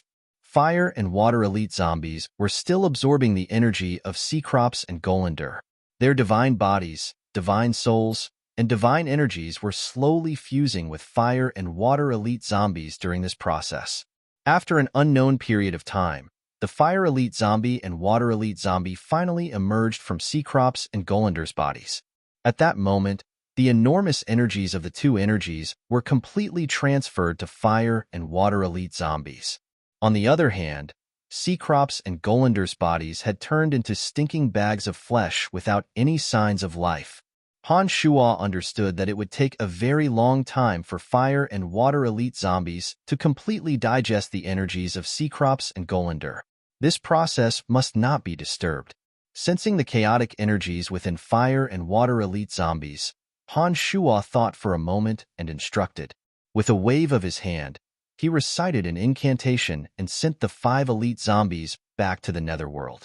Of the 5 great demon kings of the Abyss realm, 4 had died by Han Shuo's hand. There was no one in the entire Abyss realm that could threaten him. After the 5 elite zombies left, Han Shuo turned to Little Skull beside him and said, take good care of fire and water elite zombies. Let them digest the energies in peace. Don't worry, Father. I know what to do, Little Skull replied. With the crisis resolved, there was no longer any need for Little Skull to stay. A strange light flashed and Little Skull vanished from Han Shua's sight.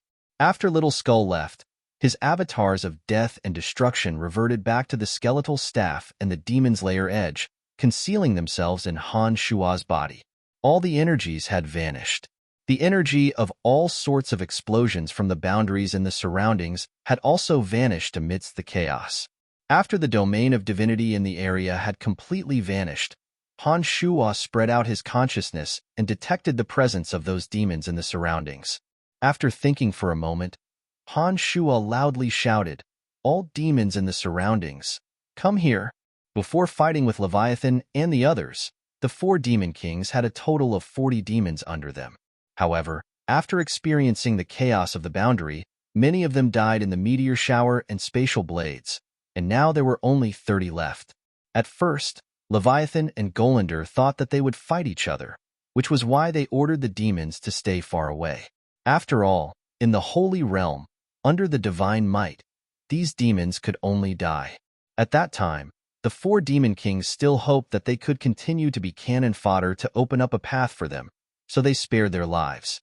As Han Shua yelled out, the remaining 30 or so demons in the surroundings all gathered towards Han Shua from afar. Before long, all the demons under the command of the 4 demon kings had gathered around Han Shua. Mr. Han Shua, what happened?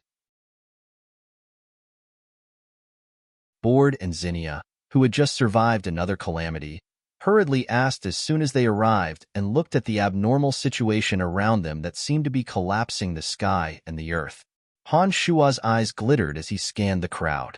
He saw confusion and surprise in the demons' faces. What's going on?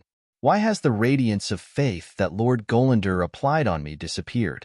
A demon on Golander's side asked impatiently as he looked at Han Shua in astonishment. Upon hearing those words, the crowd, including Bored and Zinnia, turned their puzzled gazes to Han Shua. The radiance of faith was an imprint similar to a master-slave contract that a low god could apply on his direct followers. This imprint could provide an unending stream of power of faith from his followers. Direct followers could use this imprint to place it on weaker people for their master. Through this method, the master could obtain the power of faith from those people. Every low god who had truly ascended to godhood could deploy the radiance of faith using an altar and divine energy and divine soul. Once the radiance of faith sprinkled on those who had opened their hearts, it would immediately form a contract in their souls. Once those people accepted the contract, they would worship that God as their believer and selflessly offer up the power of faith. Faith was an illusory thing that did not cause any harm to them. However, it could become the power of the God they worshipped, which was greatly beneficial to their divine energy and domain of divinity. In principle, only those who surrendered their believer and converted to another god would generally have the radiance of faith sprinkled on their bodies and accepted the contract. Of course, if the god they worshipped died, the radiance of faith in the believers would naturally vanish as well. Once they accepted the illumination of the radiance of faith, no matter how many material planes they were separated from the god they worshipped, the radiance of faith would never be extinguished. Naturally, the disappearance of the radiance of faith in the souls of these demons who had always worshipped the 4 great demon kings was not because they had converted to another god. In that case, there was only one explanation left. The god they worshipped had died. To them, perhaps the infamy and power of the great demon kings of the abyss had long been deeply ingrained in them, or perhaps they had entrusted their spirits to them for too long. Although they clearly knew that this was a very high possibility, they did not dare to think in this direction. They could only look at Han Shua with extreme bewilderment. Looking at these characters before him who could be considered as heroes of a region in the Abyss realm, Han Shua felt rather pitiful for them. These characters had offered everything they had to the 4 great demon kings in exchange for mere cannon fodder. Moreover, under the deliberate actions of the 4 great demon kings, they would never have the chance to truly ascend to godhood. Although they were pitiful, some words still had to be said. Han Shua coldly glanced at the crowd and callously said, "Everyone, I believe you have all felt the radiance of faith in your bodies extinguish. Unfortunately, I have to inform all of you that the 4 great demon kings are all dead." As soon as these words were spoken, it immediately set off a huge uproar among the crowd of demons. Although they had some doubts in their hearts, when Han Shua said these words, all of the demons turned pale. Their hearts were filled with despair and fear, and their eyes were filled with incredulity. How is this possible? How is this possible? How did Lord Golander die? No way, you must be mistaken. Our Lord won't die. He won't. Our Lord is dead. What should we do? We're finished. This time, we're finished. All kinds of voices resounded from the mouths of the demons. The news of the death of the 4 great demon kings had shocked all the demons.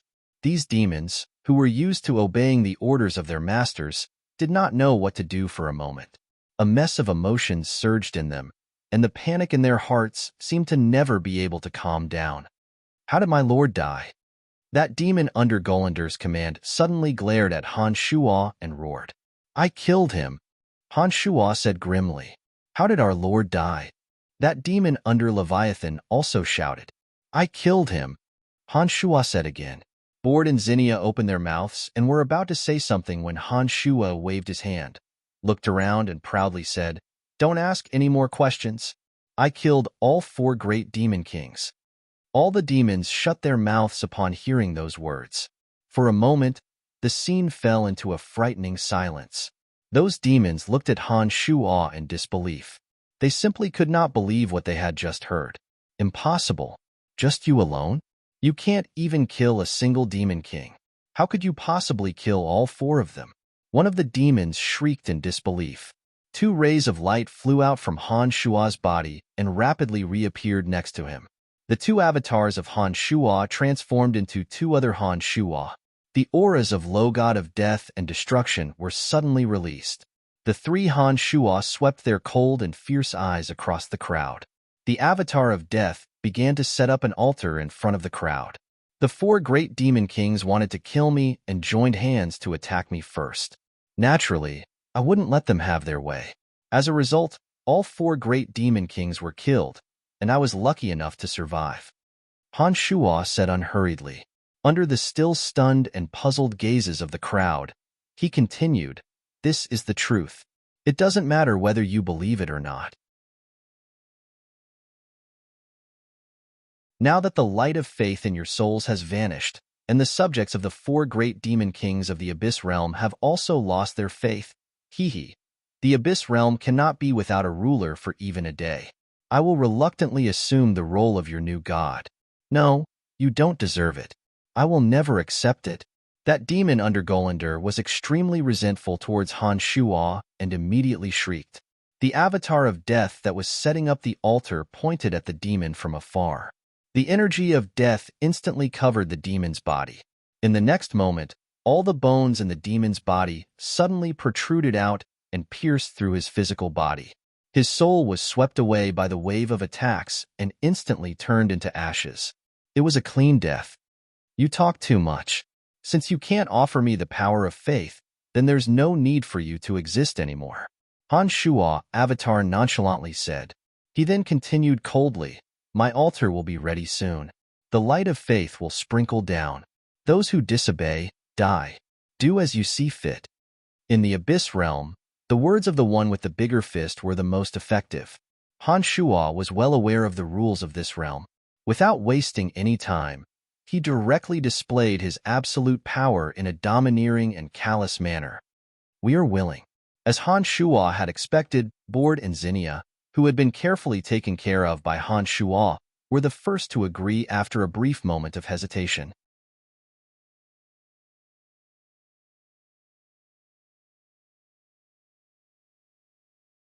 Chapter 576. The demons on Leviathan and Manticole's side had some contact with Han Shua along the way and had a rather good impression of Han Shua. Now that they had learned their lesson from that ignorant fool, they quickly understood the situation. "We are willing as well." Without letting Han Shua wait any longer, those demons that came with Leviathan and Manticore made their stand clear one after another. Han Shuo did not say a word. He only cared about preparing the altar and did not spare a glance at those demons under Cecrops and Golander. After obtaining that mid-god divine soul, Han Shuo's domain of divinity was naturally formed. Therefore, this method of arranging an altar wasn't too difficult for him. The so-called altar was, in fact, a special kind of magical matrix. However, one had to leave a bit of divine energy and a divine imprint on it. The altar would then emit the light of faith and sprinkle it on the bodies of the believers. Once the light of faith and the souls of the believers came into contact, a contract would be formed. Once the believers were willing to give up their souls and accept the contract, they would offer up their power of faith. As Han Shuo unhurriedly arranged the altar, the demons on Cecrops and Golander's side all wore gloomy and uncertain expressions. The current situation was very clear. Regardless of how the 4 demon kings died, Han Shuo's might was undeniable. At present, they only had 2 choices, to obey or to die. The Abyss Realm revered the strong. Only those truly apex characters who were so terrifying that they seemed invincible could suppress these characters who could be considered as heroes of a region. And Han Shuo was obviously such a character. After the light of faith of the 4 demon kings vanished from their souls, their reliance on the 4 demon kings had similarly been greatly reduced. Even now, they still found the claim that Han Shuo single-handedly killed the 4 demon kings a little hard to believe. However, from the 3 identical Han Shuo, they could sense the low god energy of destruction and death. This made them vaguely realize that Han Shuo was indeed more powerful than any one of the 4 demon kings. Faced with the threat of death, and with the deep-rooted rule of respecting the strong, the demons did not have much time to hesitate. One of the timid demons took the lead and expressed, I'm willing. No one would accuse this demon of cowardice. On the contrary, the demons on Cecrops and Golander's side were visibly relieved to see someone take the lead.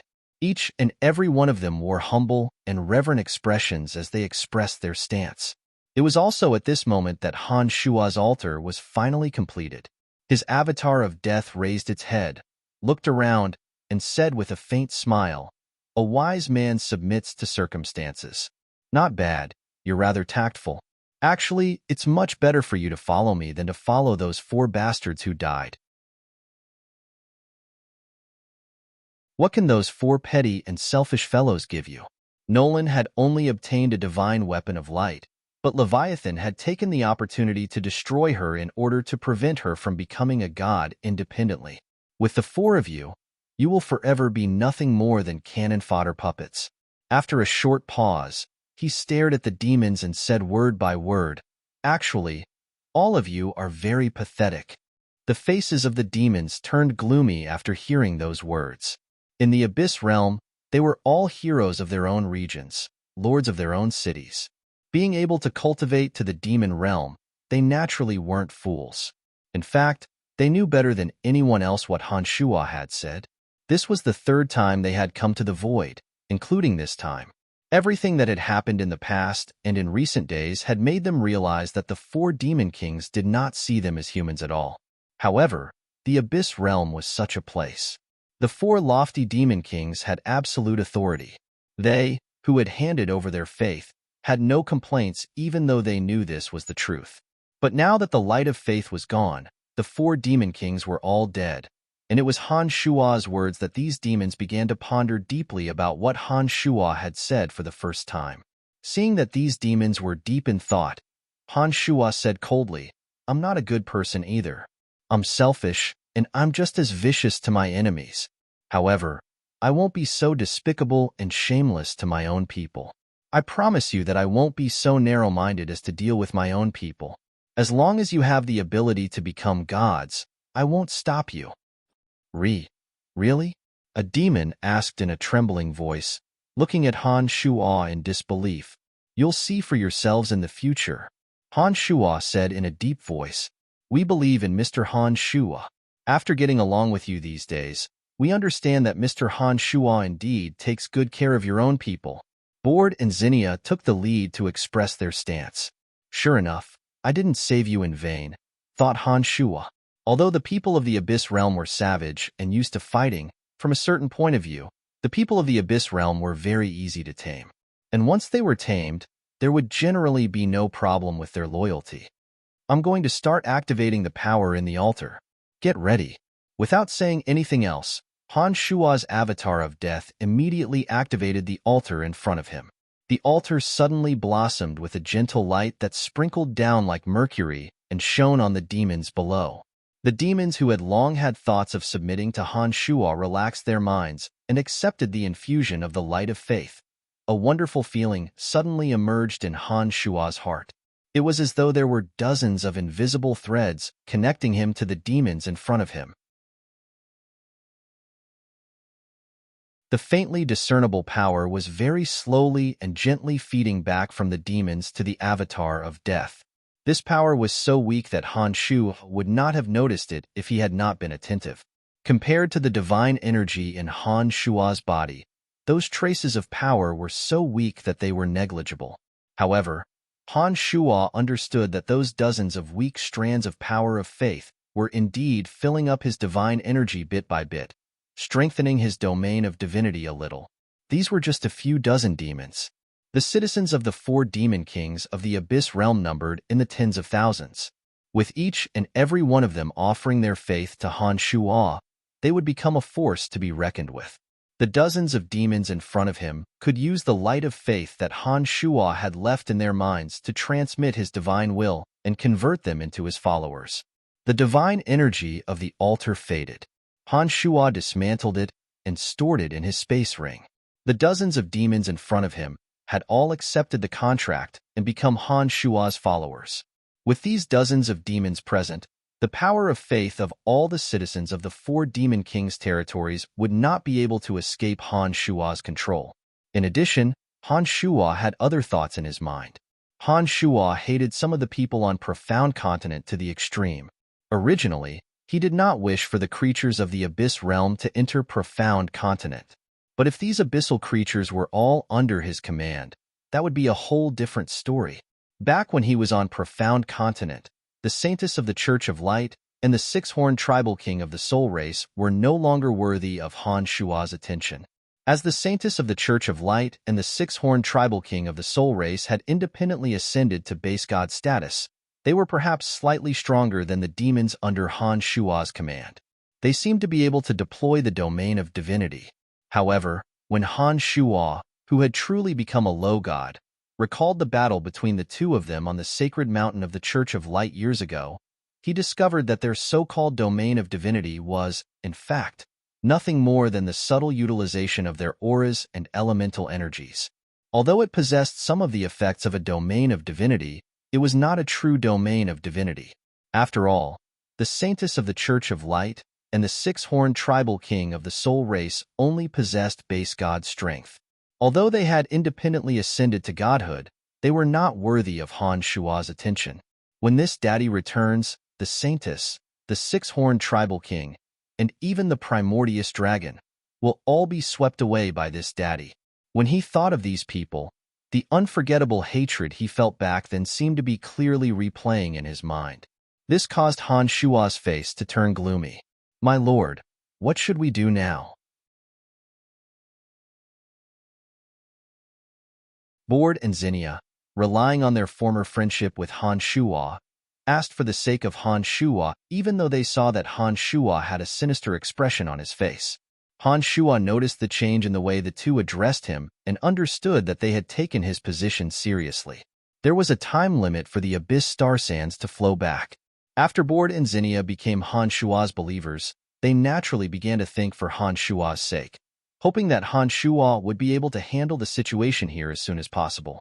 Han Shua creased his brows and was about to say something when he suddenly sensed an energy of destruction approaching. With one thought, Han Shua understood that the last demon king of the Abyss realm, Bichimos, had arrived. Sure enough, not long after, the last great demon king of the Abyss realm, Bichimos, wearing a sinister green mask, suddenly appeared before Han Shua's eyes. This Bichimos was shrouded in a strange green armor and wore that sinister green mask. His facial features could not be seen, not even his stature. His entire body was shrouded in a terrifying aura of destruction. What's going on? I once promised you that you would not act arbitrarily in here, lest you destroy too many boundaries at once. Why didn't you listen? Bichimo's voice was hoarse. Even his eyes were green as he looked at the crowd and said coldly. After saying that, Bichimo seemed somewhat puzzled and asked again, "Where are the 4 great demon kings?" "Dead," Han Shuo replied calmly. After a short pause, he added, "All dead.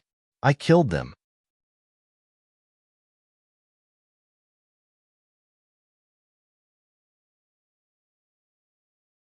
Chapter 577. Dead? Bichimo's green eyes peeked out from beneath his mask. They glinted with disbelief and shock as he stared fixedly at Han Shuo and asked, "You killed him?" Han Shuo nodded and indifferently replied, "That's right, I killed him."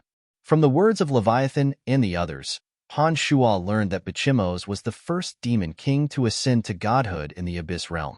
This man was mysterious and unfathomable.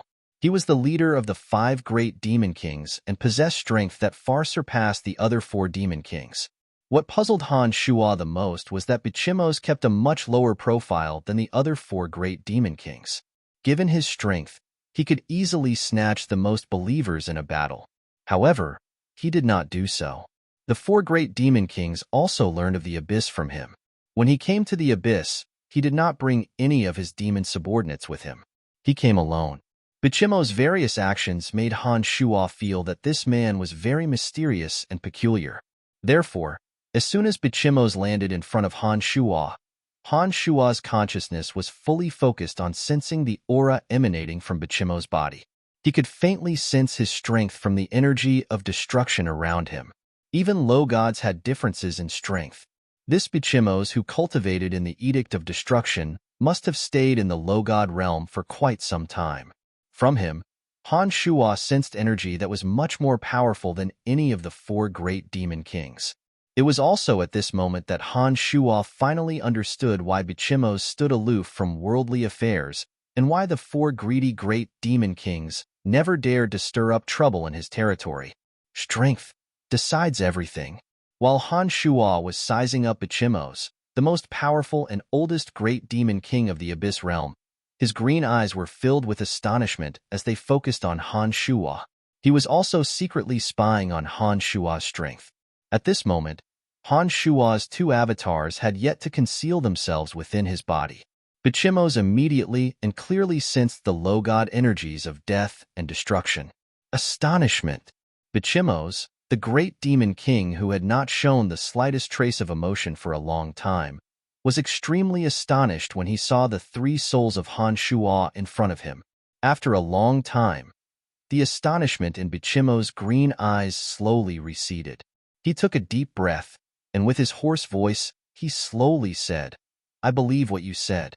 It seems that Manticore and the other 3 have indeed died by your hands." On one hand, Bichimos did not sense the auras of the other 4 demon kings.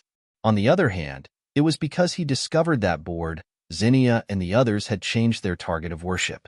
Han Shuo had a limited understanding of Bichimos and did not know if he was a friend or foe. However, Han Shuo was not afraid of him. After thinking for a moment, he smiled and said, "Actually, I bear no malice towards the 4 demon kings. It's just that they couldn't tolerate me, and I had no choice but to act." "You don't need to explain anything." Bichimos stared deeply at Han Shuo and said indifferently, "The Abyss realm doesn't care about right or wrong. Only strength matters. If they're dead, then so be it. You have the strength to kill them. No one will question you no matter what reason you have." Han Shuo was rather taken aback by those words. He stared blankly for a moment, and then asked puzzledly, "Then, why have you come here?" "Because the commotion on your side has been too great. So great that even the boundaries on my side have been affected. I only came here to persuade them to stop fighting, because once the boundaries on this side fall into chaos, it will affect everything else. No one will be able to leave the Abyss alive," Bichimos explained. He paused for a moment before continuing, "It seems that I don't have to worry about them anymore. That's good too. The 4 of them have been fighting amongst themselves and throwing the Abyss into chaos. It's not necessarily a bad thing for them to die. Bichimo's attitude made it seem as though he didn't care about the life and death of the 4 demon kings. Han Shuo was rather puzzled, but did not ask any questions. All right, since there won't be any big commotion on this side, I can rest assured. Good luck to you. See you again. When Bichimo saw that Han Shuo wasn't saying anything, he didn't ask any more questions. He nodded indifferently and was about to leave. Wait. Han Shuo hastily called out to stop Bichimo's from leaving. Bichimo's was startled for a moment. He turned his gaze back to Han Shuo and asked, "Is there anything else?" "I have a request." Han Shuo didn't beat around the bush. He stared at Bichimo's and said straightforwardly, "What is it? Tell me first." Bichimo's didn't immediately agree, nor did he refuse. He was still as cold as ever. "My lord, where is the transportation matrix to the abyss? I heard from Manticore that you are the only one who knows the location of the transportation matrix." Han Shuo asked with a stern face. "Oh?" Bichimo stared at Han Shuo in astonishment and said, "I have heard some news about you." Are you preparing to leave the Abyss realm with the help of the transportation matrix?" "That's right. Please help me, my lord." Han Shuo had always been very friendly when he needed help. He grinned and said sincerely. Bichimo's remained silent for a moment. His green eyes stared at Han Shuo for a long time, as though he was trying to see through Han Shuo. After a while, Bichimo's nodded and said, "Follow me." Upon finishing those words, Bichimo suddenly flew up according to the route he came from. You guys follow me too?" Han Shuo turned around and instructed the demons behind him. His 2 avatars returned to his body, his consciousness firmly locked onto Bichimo's, and he abruptly flew up. Bichimo's was far more familiar with the abyss than the other 4 demon kings. In the Misty Valley, he cautiously avoided many boundaries and traveled in a zigzagging direction through a passageway he had dug himself. The tunnel dug by Bichimo's alone was actually longer than the tunnel dug by 2 parties of the 4 demon kings combined. Han Shuo's consciousness was firmly locked onto Bichimo's. After flying for a while, he immediately determined this. Han Shuo was slightly startled. It was only now that he recalled that it was Bichimo's who revealed the abyss to the other 4 demon kings. The other 4 had already made 3 trips to the abyss, including this trip. Bichimo's, the oldest, must have made even more trips. With that thought in mind, Han Shuo became even more curious about this Bichimo's.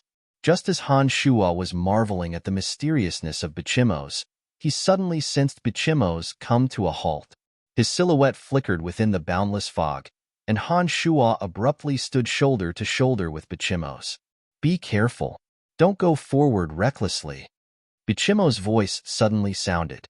When he saw that Han Shuo was not moving, he pointed to the area in front of them and said, "That's the interplanar transportation matrix of the Abyss realm. It's very dilapidated. Because the planar guardian died, no one knows how to use it." After a long while, Bichimo's realized that Han Shuo was not replying. He couldn't help but look at Han Shuo in astonishment. He immediately discovered that Han Shuo's face was filled with shock and incredulity. He asked again, "This is the interplanar transportation matrix you were looking for?"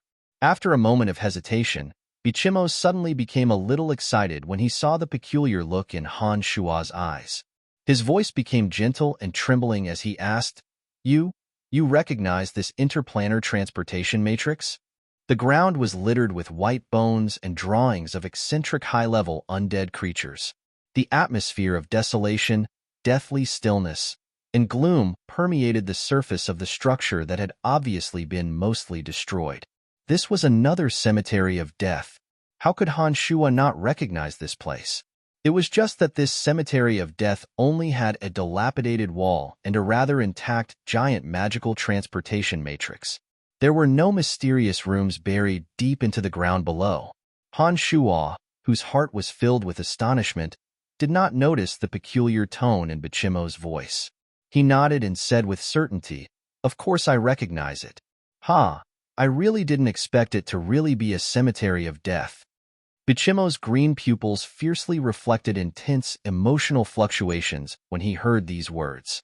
He hastily asked again, Then, you know how to activate this interplanar transportation matrix?